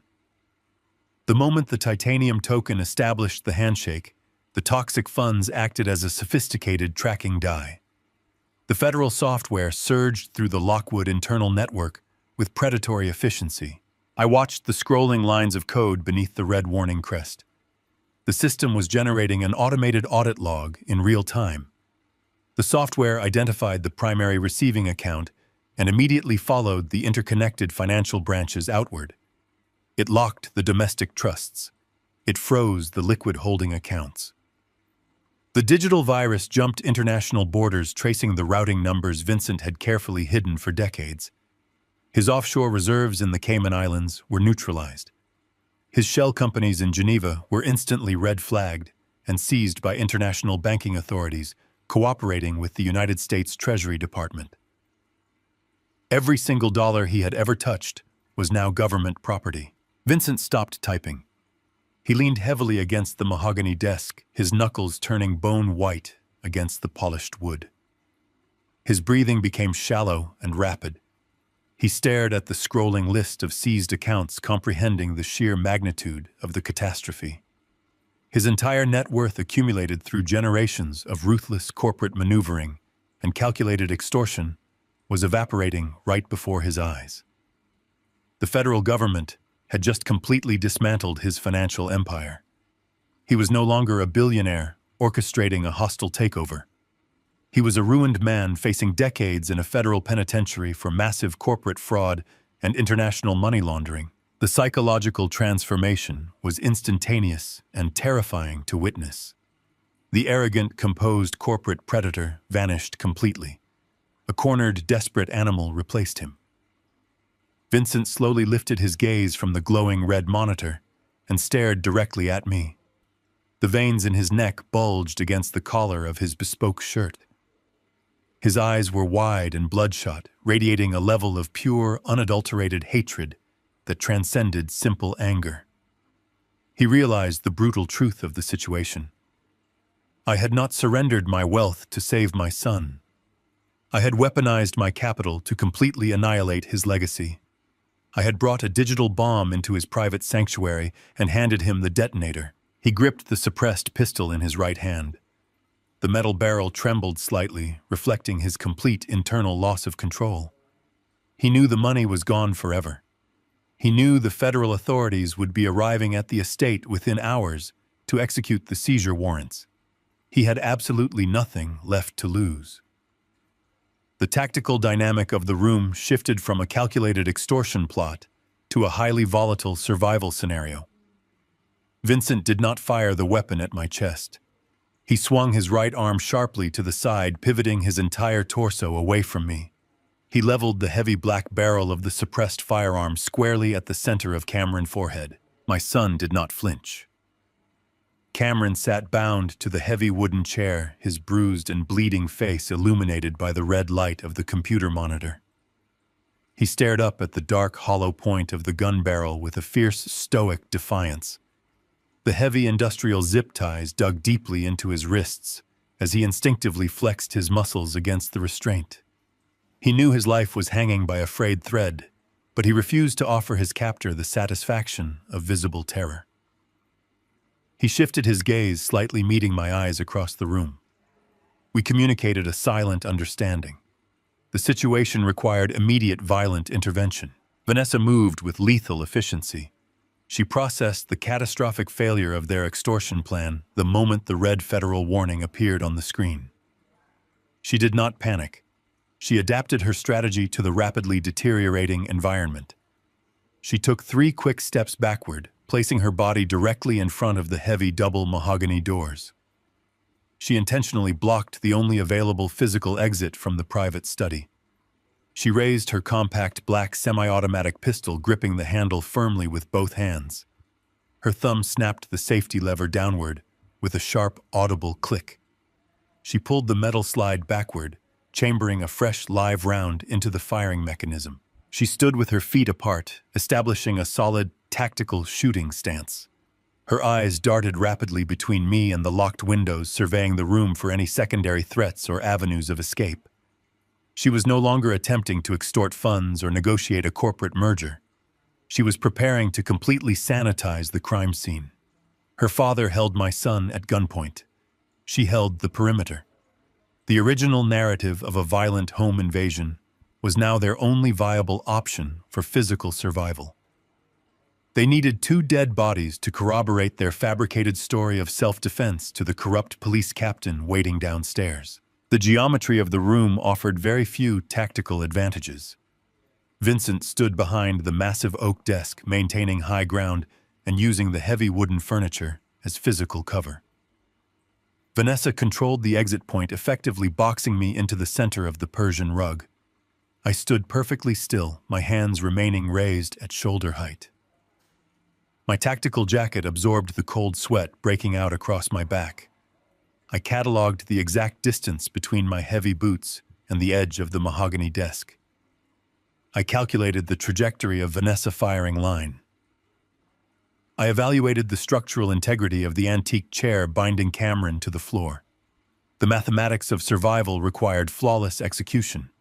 A single miscalculation would result in 2 fatal headshots. The red light from his monitor continued to bathe the study in an aggressive crimson hue. The digitized alarm pulsed relentlessly, overriding the sound of the ocean wind battering against the exterior stone walls of the estate. Vincent pressed the tip of the suppressor directly against Cameron's temple. His finger tightened visibly around the curved metal trigger mechanism. He demanded I drop to my knees and interlace my fingers behind my head.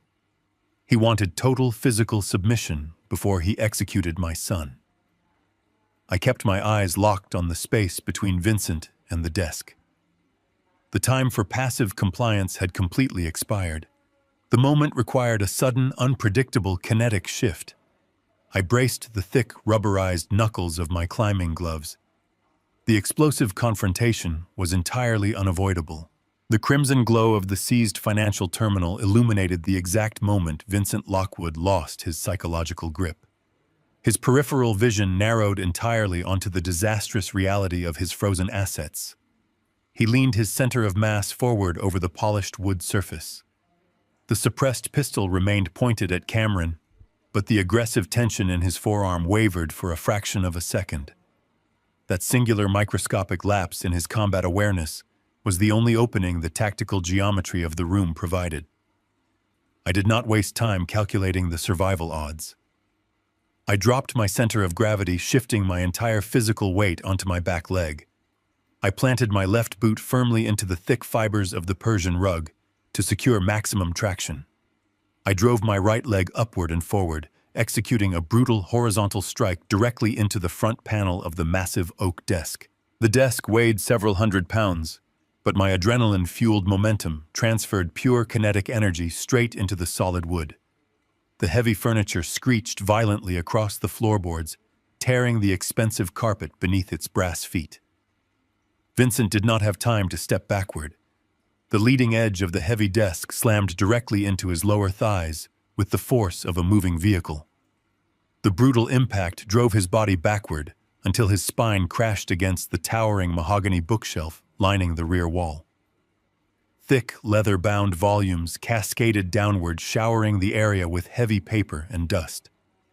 The physical collision pinned Vincent completely, trapping his legs between the immovable bookshelf and the advancing oak desk.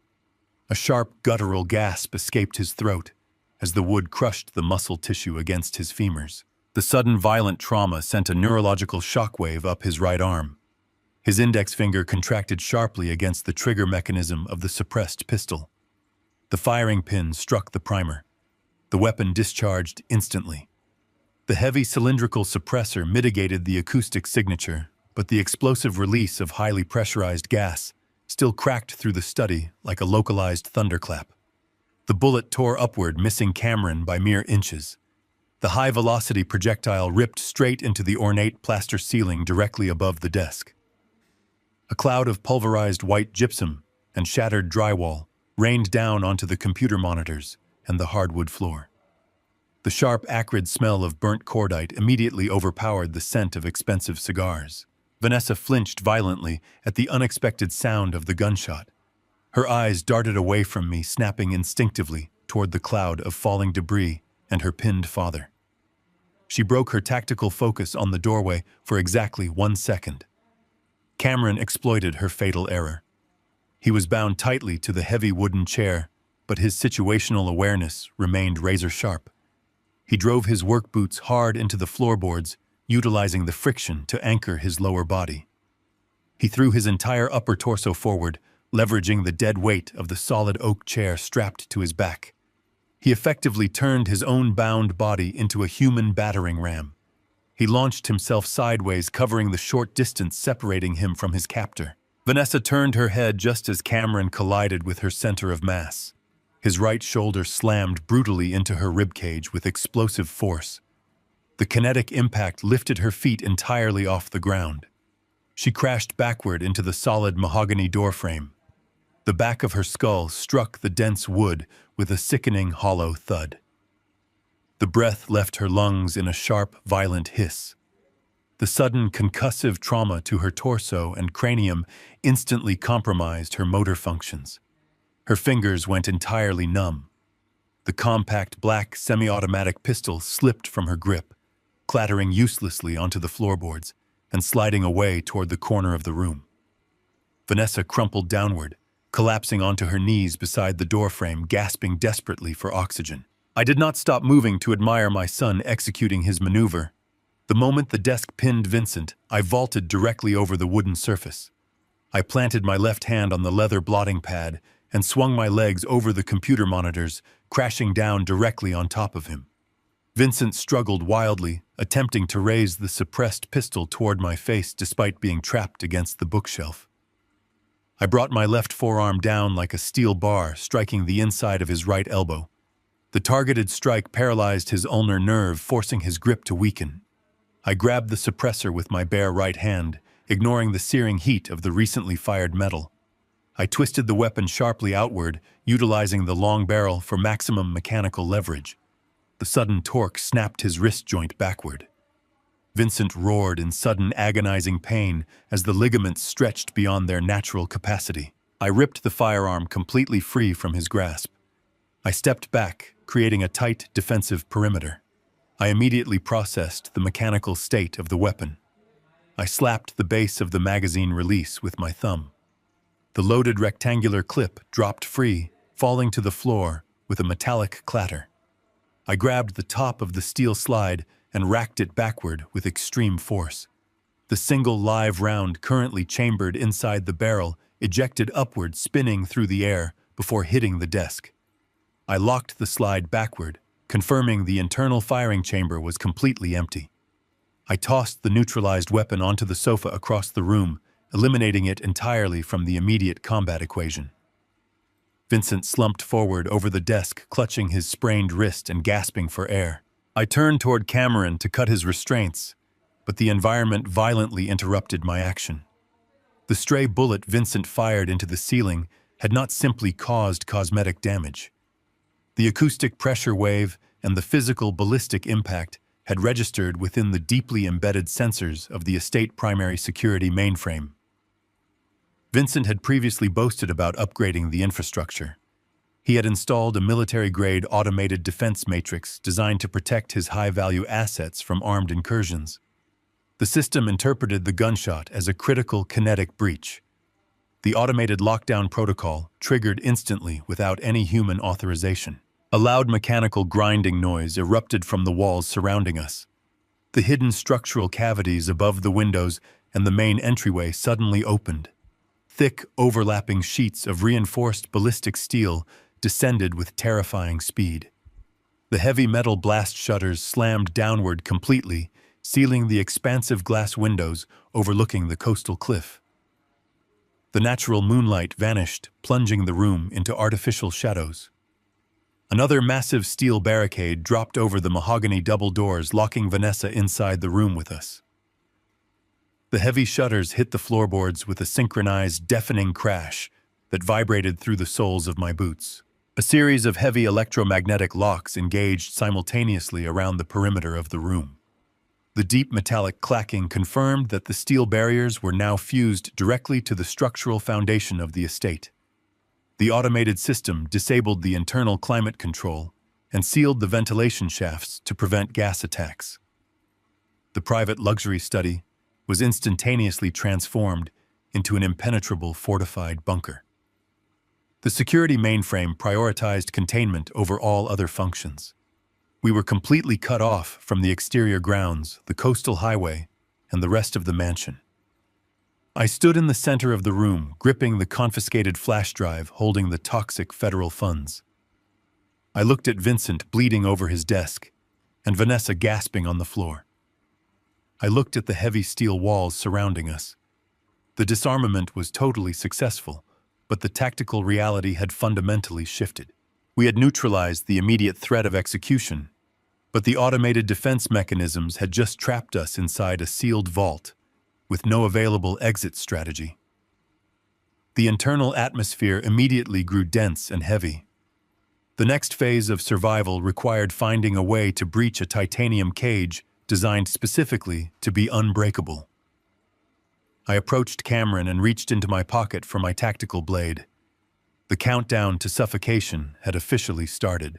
I knelt beside my son and sliced through the thick industrial zip ties binding his wrists.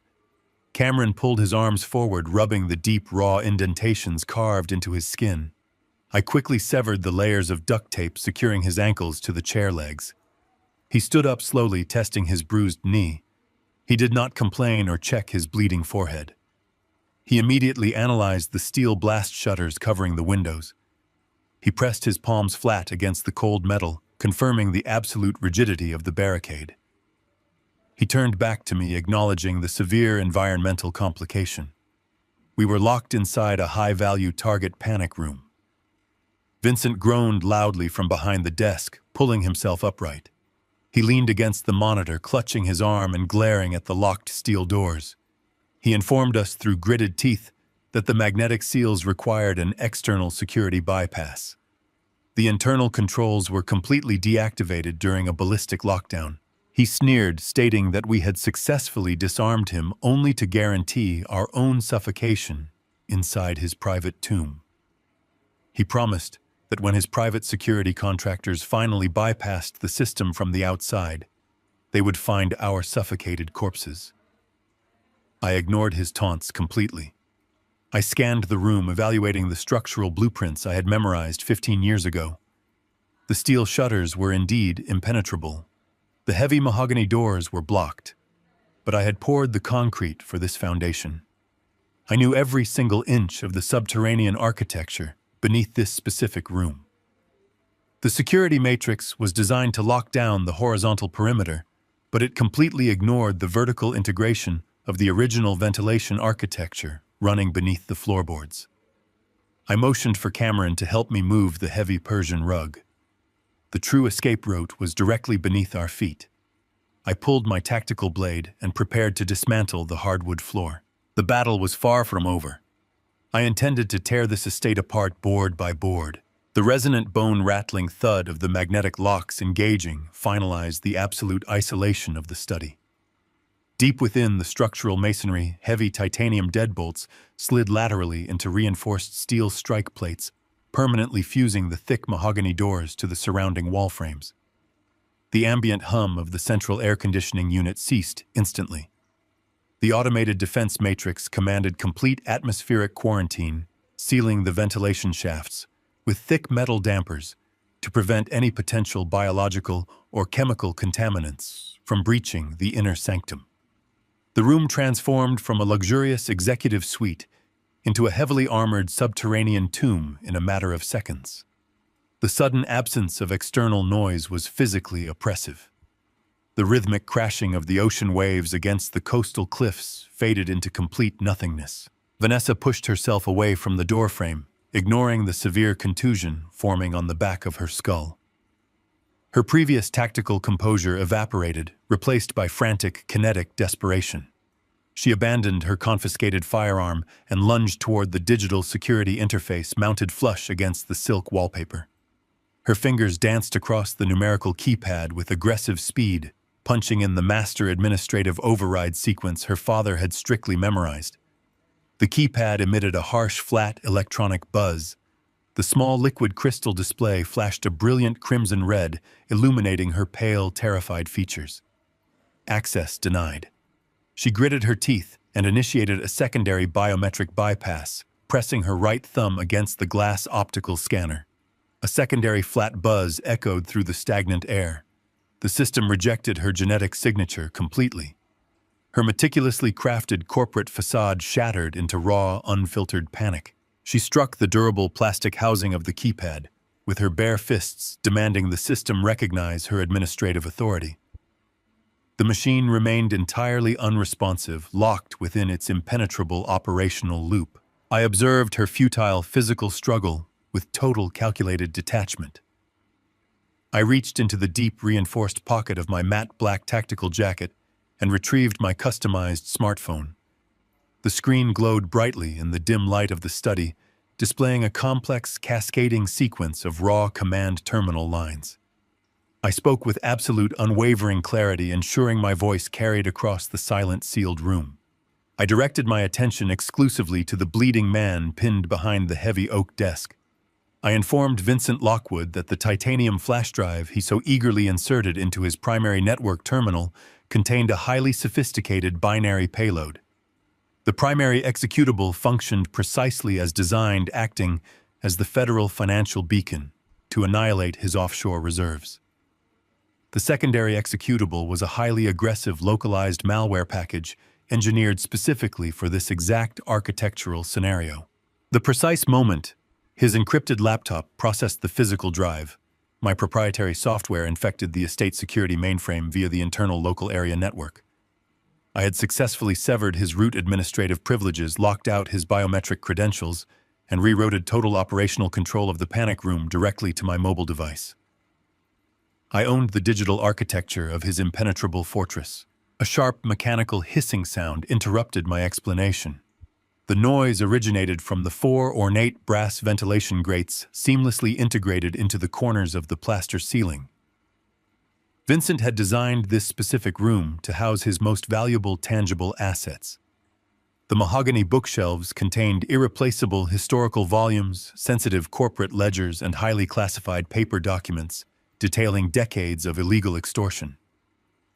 Standard water-based emergency sprinkler systems would irreparably destroy his physical empire during a fire. He had opted for a ruthless industrial alternative. The hijacked automated defense matrix officially initiated the deployment of the environmental countermeasures. A thick, semi-translucent chemical vapor began pouring downward from the ceiling vents in steady, aggressive streams. The lethal fire suppression system utilized concentrated halon gas. The chemical agent possessed a distinct metallic odor that immediately coated the back of the throat and burned the nasal passages. The gas was scientifically engineered to rapidly expand and forcefully displace every single molecule of breathable oxygen within an enclosed environment. It was designed to starve a chemical fire, but it would just as easily starve a human respiratory system. The invisible, highly toxic cloud cascaded toward the floorboards, gathering heavily around our boots before slowly rising upward to fill the atmospheric void.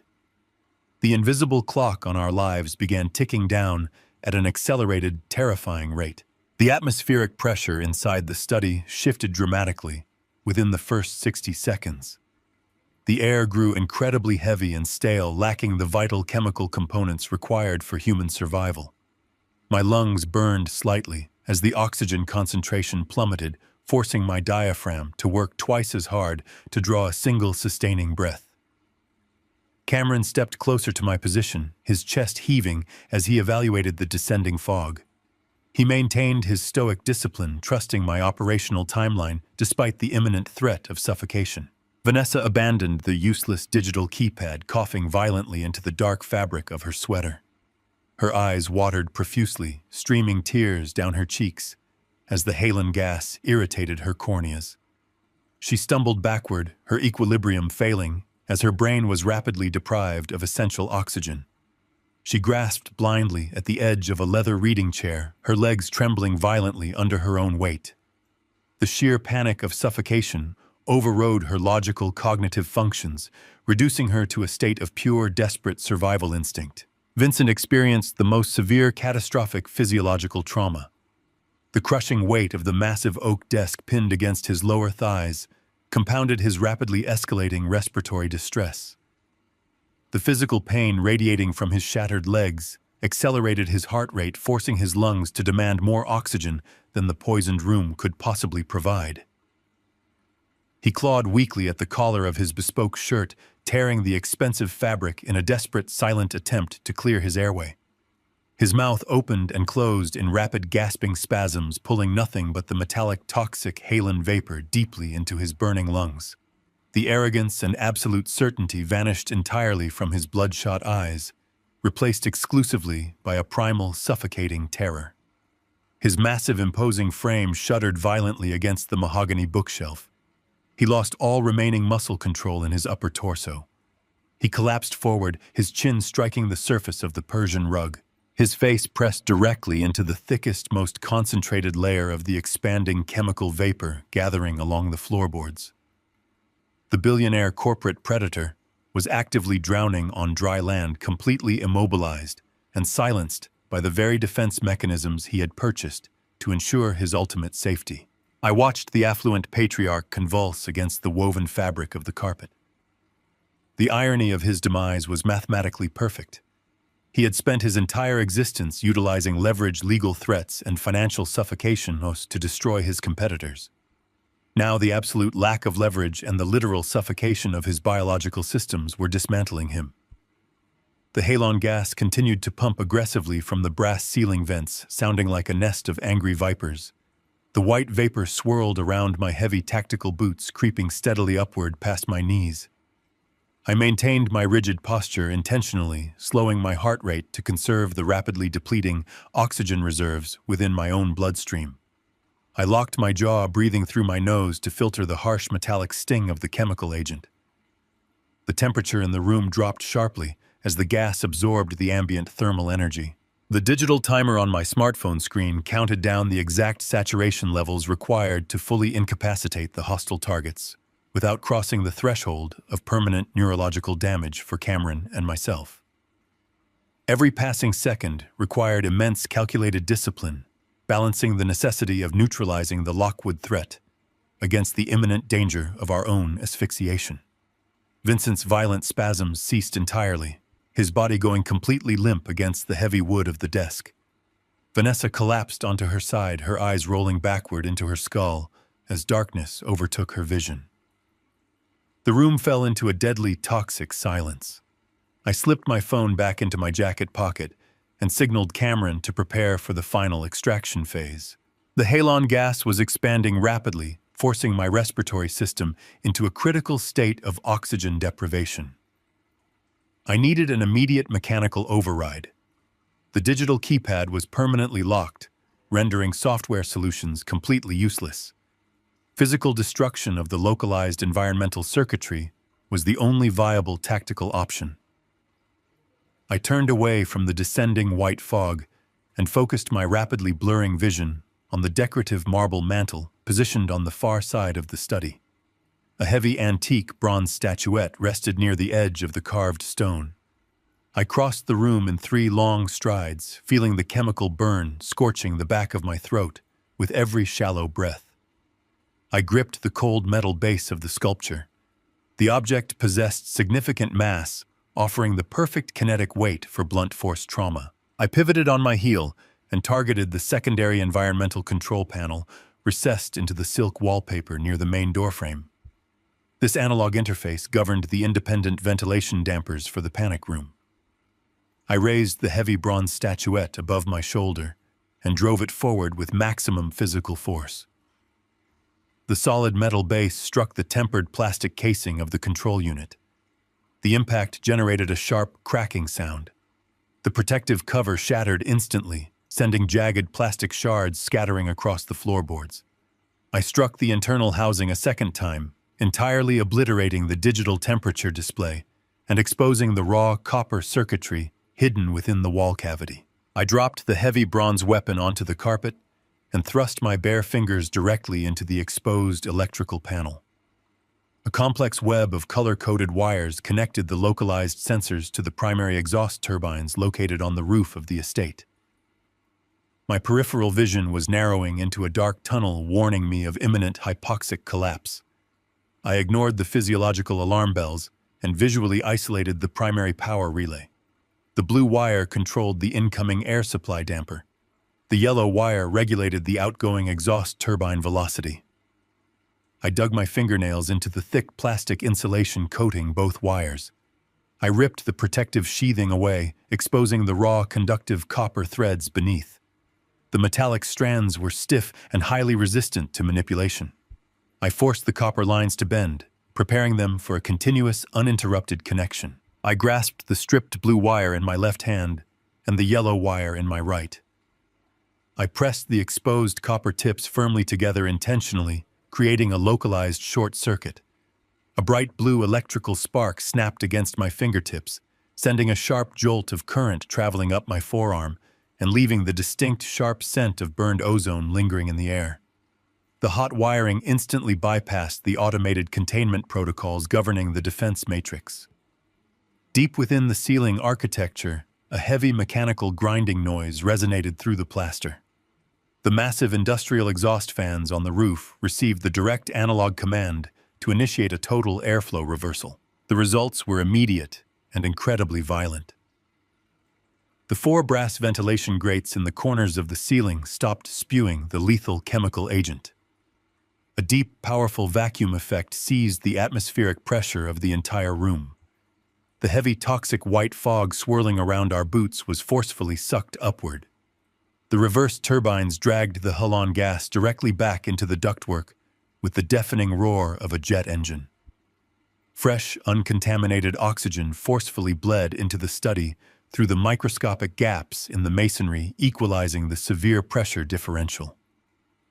I leaned against the wall, taking deep, painful breaths as the clean air flooded my burning lungs. The chemical haze vanished entirely, leaving Vincent and Vanessa unconscious on the floor, while Cameron and I rapidly regained our cognitive functions. Cameron did not waste a single second celebrating the restoration of our oxygen supply. He immediately shifted his operational focus to the impenetrable steel blast shutters sealing the expansive windows. He evaluated the descending metal tracks locking the heavy barricade into the floorboards. He identified a critical structural vulnerability at the lower right corner, where the primary load-bearing hinge connected the shutter to the magnetic locking mechanism. He stepped backward visually, measuring the distance required to generate maximum kinetic momentum. He reached down and gripped the thick, solid oak legs of the heavy executive desk chair sitting near the center of the room. He hoisted the massive wooden furniture directly over his shoulder, his muscles visibly straining under the sheer dead weight. He anchored his boots against the ruined carpet, optimizing his center of gravity for maximum kinetic output. He drove his body forward, utilizing a flawless tactical pivot to multiply his physical power. He swung the heavy oak chair like a medieval siege weapon, slamming the thick wooden backrest directly into the exposed steel hinge of the blast shutter. The collision produced a deafening metallic gong that vibrated painfully through my teeth and echoed violently against the sealed walls. The solid oak shattered upon impact, sending sharp wooden splinters flying across the room, but the sheer blunt force transferred directly into the metal track. The heavy steel shutter buckled slightly under the massive kinetic blow. Cameron discarded the broken remnants of the chair and grabbed another solid wooden stool from the corner. He relentlessly assaulted the exact same stress point.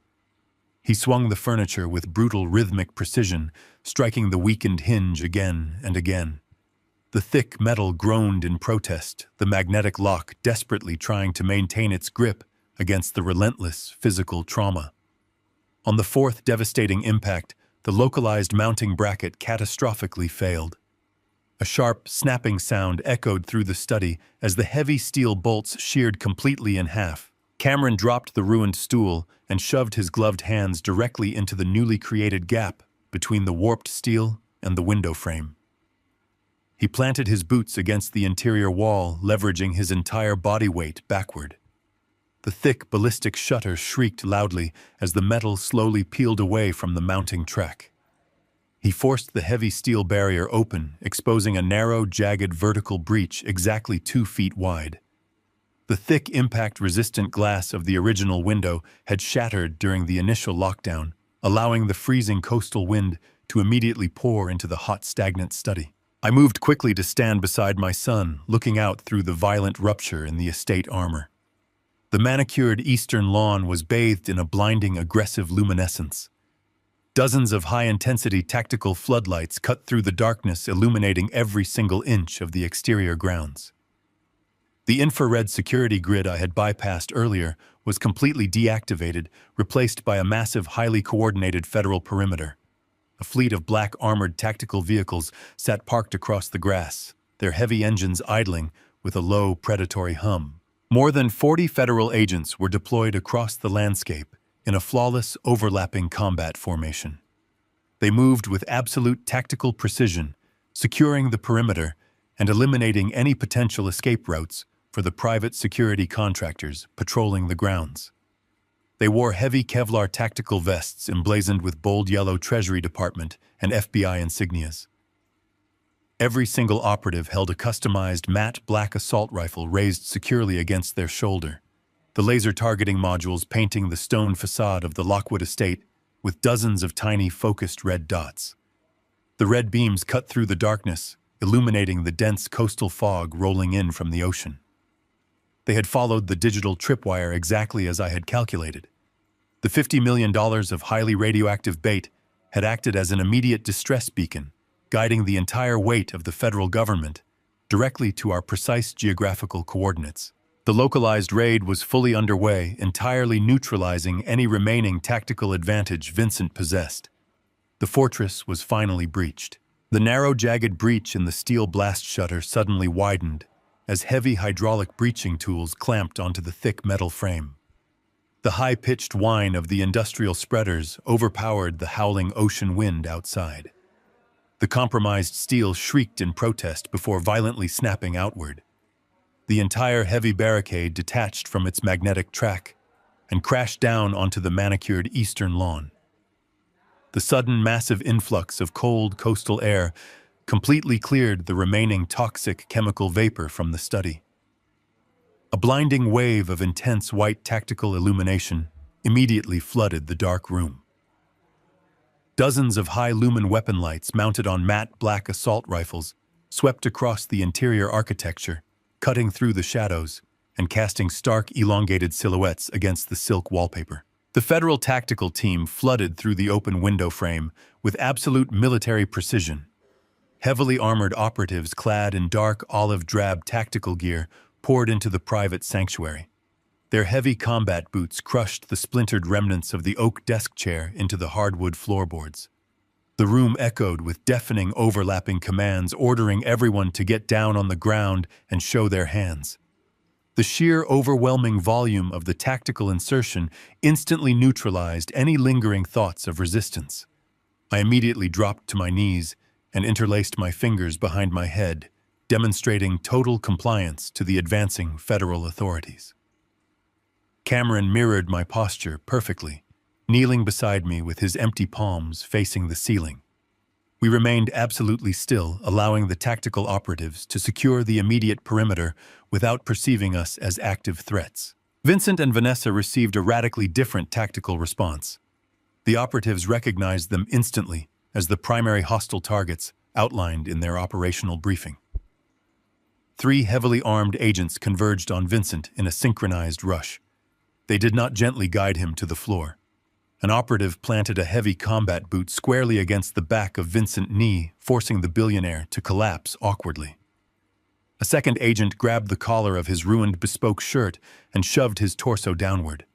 Vincent slammed face first into the thick fibers of the Persian rug. He grunted in sudden pain as a heavy Kevlar-clad knee drove directly between his shoulder blades, pinning his chest flat against the floorboards. The operative grabbed his wrists and wrenched his arms backward with practiced efficiency. The sharp ratcheting sound of thick industrial zip ties tightening around his wrists echoed through the room, securely binding the corporate predator. Vanessa attempted to scramble backward away from the blinding tactical lights. 2 federal agents intercepted her movement before she could take a second step. They grabbed her arms and forced her downward with clinical, aggressive force. She crashed onto her stomach, her pristine designer clothing catching on the scattered debris covering the floor. An agent pinned her shoulders to the carpet while securing her wrists behind her back with heavy black plastic restraints. She gasped for breath, her cheek pressed firmly against the dusty hardwood floor. The cold, absolute reality of her situation finally shattered her meticulously constructed corporate facade. The impenetrable fortress had fallen, and she was completely immobilized by forces she could no longer control or bribe. A tall, imposing figure stepped through the breached window frame, stepping carefully over the ruined steel shutter. He wore a dark navy windbreaker with bold yellow Federal block letters stretched across the back. He was the lead investigative agent directing the entire Treasury Department operation. He surveyed the destroyed luxury study with a completely flat, unimpressed expression. He ignored the expensive leather-bound volumes scattered across the floor and the bullet hole in the plaster ceiling. He walked directly toward the center of the room, stopping just inches away from where Vincent lay pinned against the rug. He pulled a folded document from the inside pocket of his jacket and read the contents with a cold, monotone voice completely devoid of any emotion. He formally announced the federal indictments. He stated clearly that Vincent and Vanessa Lockwood were under immediate physical arrest for massive international wire fraud and systemic corporate espionage. He added the charge of attempted premeditated homicide directly related to the events occurring within this estate. He informed them that the Internal Revenue Service Criminal Investigation Division had officially seized all domestic assets and physical properties associated with the Lockwood Holding Company. He explained that a federal judge had already signed the comprehensive search warrants for the entire mansion and all associated corporate offices. There were no local police captains to bribe in this scenario. There were no corrupt judges to call for a late-night favor. The federal government had completely enveloped their criminal enterprise, and there was absolutely zero room for negotiation. Vanessa heard the devastating list of criminal charges and suffered a complete psychological breakdown. The arrogant, composed woman who had calmly planned to execute us just minutes ago vanished entirely. She began sobbing uncontrollably, her body shaking violently against the floorboards. The tactical agents loosened their grip slightly, allowing her to roll onto her side. She looked across the ruined room and locked her tear-filled eyes onto Cameron. She dragged her bound body forward, crawling desperately across the dusty Persian rug toward my son. Her designer clothes were stained with dirt, and her hair fell in a tangled mess across her face. She reached Cameron and collapsed at his boots, weeping hysterically. She abandoned every shred of her dignity and pride. She looked up at him with a pathetic, desperate expression. She begged him to forgive her for the violence in the subterranean wine cellar. She pleaded with him to utilize his vast independent wealth to post her federal bail. She promised she would cooperate entirely and return all the stolen corporate shares if he simply leveraged his capital to get her out of a federal holding cell tonight. The sheer audacious audacity of her request, after she had actively prepared to fire a bullet into his spine, was staggering to witness. She genuinely believed her manipulative charm could still bend reality to her will. Cameron looked down at the sobbing woman trembling at his feet. His bruised and bleeding face remained completely stoic. He did not yell at her. He did not express any anger or outward vindictiveness. His silence was far more devastating than any physical retaliation. He reached into the deep cargo pocket of his tactical trousers. He slowly retrieved the heavy rusted iron wrench he had managed to secure during his initial escape from the basement cell. This was the exact crude implement Vanessa had utilized to physically torture him just hours prior. He extended his arm and dropped the rusted metal tool onto the floorboards. It landed directly in front of her face with a dull, heavy thud. Cameron stepped deliberately over her trembling body, moving toward the breached window. He paused for exactly 1 second and looked back over his shoulder. He suggested in a flat, calm voice that she should hold on to that specific wrench. He informed her that learning a viable manual trade would be highly beneficial for her. During the next 30 years, she would inevitably spend inside a maximum security federal penitentiary. He turned his back on her, completely dismissing her existence, and walked out onto the eastern lawn to speak with the federal authorities waiting in the grass. Vincent witnessed his daughter begging on the floor and lost whatever remained of his rational mind. He thrashed wildly against the heavy knee pinning him to the carpet. He screamed at the top of his lungs, his voice cracking with pure psychotic rage. He boasted furiously that this entire tactical raid was a complete waste of federal resources. He spat blood and dirt onto the rug, declaring that his untraceable offshore accounts in Switzerland contained enough liquid capital to fund a flawless legal exoneration. He yelled that he would hire the most ruthless defense attorneys on the planet and bury the Treasury Department in endless litigation. He screamed that his wealth made him completely untouchable by any government agency operating within the borders of the country.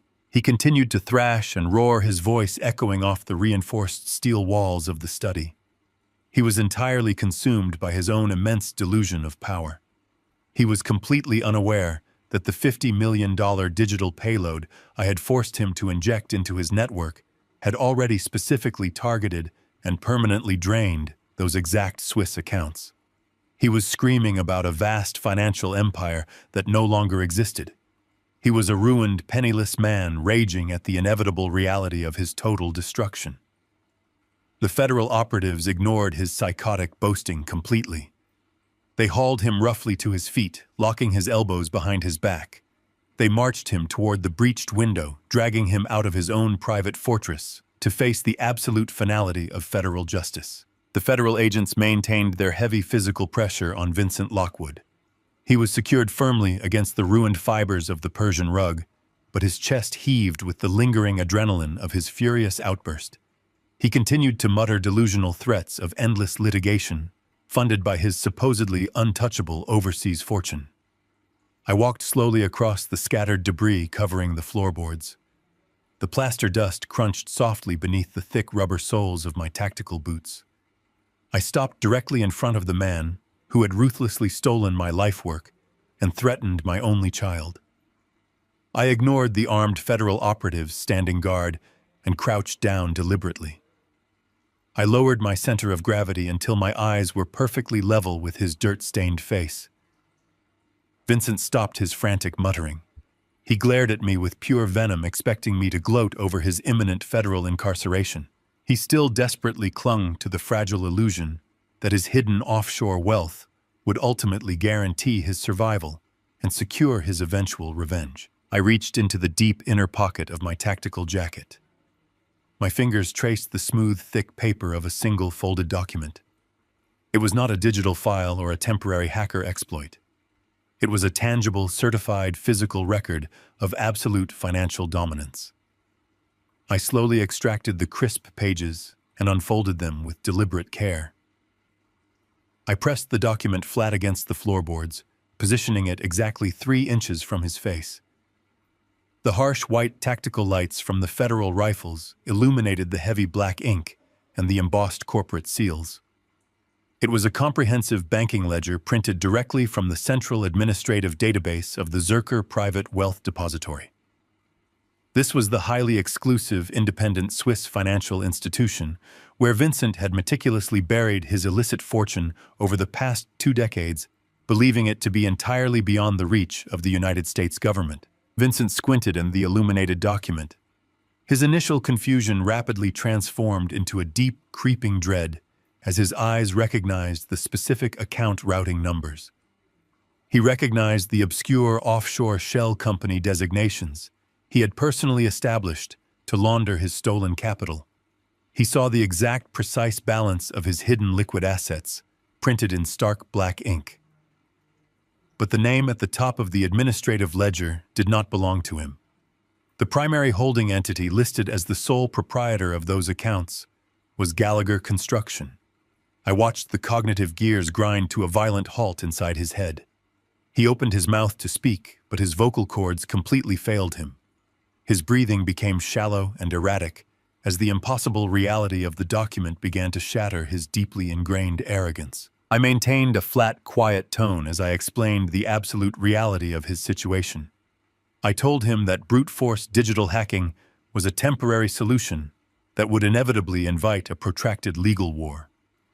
I knew his expensive lawyers would eventually challenge any unauthorized electronic fund transfers in an international financial court.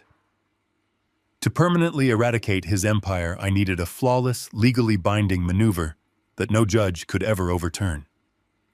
I explained that for the past 3 years, I had quietly liquidated my remaining personal assets and called in every single financial favor I had accumulated throughout 40 years in the commercial building sector. I utilized a highly complex network of legitimate holding companies to systematically purchase the majority voting shares of the very Swiss bank he trusted so deeply. I did not steal his money through a firewall breach. I bought the bank that held his money. I kept my voice incredibly steady, ensuring every single word penetrated his panicked mind. I informed him that the exact moment my corporate entities secured a controlling interest in the Zerker Private Wealth Depository, I ordered a comprehensive internal audit of all undocumented accounts. His hidden fortune was immediately flagged as the proceeds of illegal corporate extortion and international money laundering. Operating under standard international banking regulations, the institution legally seized the toxic funds. The board of directors, which I now entirely controlled unilaterally, voted to reallocate those specific assets to Gallagher Construction as direct financial restitution for damages incurred during his hostile takeover. Every single hidden cent belonging to the Lockwood family was now the documented legal property of my firm. The transaction was completely legitimate, permanent, and entirely irreversible by any federal or international court of law. The physical reaction to this absolute ruin was instantaneous and profound. Vincent stopped fighting the heavy black plastic restraints cutting into his wrists. The aggressive tension vanished entirely from his neck and shoulders. His massive, imposing frame seemed to literally deflate, collapsing fully into the dust and dirt of the ruined carpet. His mouth hung slightly open, but no sound emerged. The arrogant billionaire predator was completely gone. In his place lay a hollow, empty shell of a man who suddenly realized he possessed absolutely nothing in the world. He had no corporate empire. He had no legacy to pass down. He had no secret funds to pay for high-powered defense attorneys. He was facing the rest of his natural life in a maximum security federal penitentiary as a completely destitute inmate. He stared at the embossed banking ledger with wide, unblinking eyes, entirely paralyzed by the sheer magnitude of his absolute total defeat. I did not offer him a single word of sympathy or a triumphant smirk. The quiet, total destruction of his ego was the only closure I required. I stood up slowly, leaving the certified banking document resting on the floorboards directly in front of his face. I intended to let the federal investigators catalog it as primary evidence of his financial demise. I turned my back on the ruined patriarch without a second glance. The room was swarming with federal tactical agents securing evidence and thoroughly processing the crime scene, but they actively stepped aside to clear a clear path for me. They recognized that the architect of this entire operation was officially concluding his work. I walked across the study toward the massive jagged breach in the steel blast shutter. Cameron was waiting for me near the shattered window frame. His hands were free, and his posture was relaxed, despite the dark purple bruising on his face and the dried blood crusted near his eyebrow. We did not need to exchange any dramatic words or emotional declarations. The deep mutual understanding between a father and son communicated everything necessary in the silence. We had walked into a fortified nightmare and systematically dismantled the arrogant men and women who sought to destroy our family. We stepped together through the torn metal barricade and crossed the threshold of the estate, leaving the chaos entirely behind us. The transition from the claustrophobic armored study to the open exterior was a profound sensory shift. The cool, salty night air of the coastal cliff washed over us immediately, clearing the lingering scent of burnt cordite and fear from my lungs. The harsh ocean wind carried the rhythmic, calming sound of the waves crashing against the granite rocks far below the property line. The manicured eastern lawn was a sea of flashing red and blue lights from the responding local law enforcement vehicles cordoning off the main access gates, but the immediate perimeter remained under strict federal control. The tactical operatives were busy loading a sobbing Vanessa into the back of an armored transport vehicle. Her frantic, desperate pleas for help dissolved completely into the loud mechanical hum of the diesel engines. Cameron and I walked across the wet grass, moving steadily away from the flashing lights and the organized chaos of the federal raid. We stopped near the edge of the coastal property line, looking back at the towering stone facade of the Lockwood estate. The massive mansion had once stood as an intimidating monument to unchecked corporate greed and ruthless financial extortion. Now it was merely a hollow crime scene crawling with busy government investigators. The structural bones I had poured 15 years ago remained exceptionally strong, but the corruption that had festered inside those walls was permanently eradicated. The empire was entirely purged of parasites. We turned away from the illuminated estate and walked together into the quiet darkness of the coastal night, completely free to rebuild our legacy on our own terms. This harrowing narrative ultimately illustrates a profound lesson regarding the destructive nature of unchecked greed and the enduring strength of familial loyalty. True power does not reside in the accumulation of stolen wealth or the brutal subjugation of others for personal gain. When arrogance blinds an individual to the quiet resilience of those they underestimate, absolute ruin becomes inevitable. The ultimate victory is never achieved through violence or extortion, but through meticulous patience, calculated strategy, and an unwavering commitment to protecting the people who matter most. Authentic legacies are built on integrity and sacrifice rather than exploitation. If you found this story of justice and resilience compelling, please share your thoughts on the final confrontation in the comments below and subscribe for more thrilling narratives.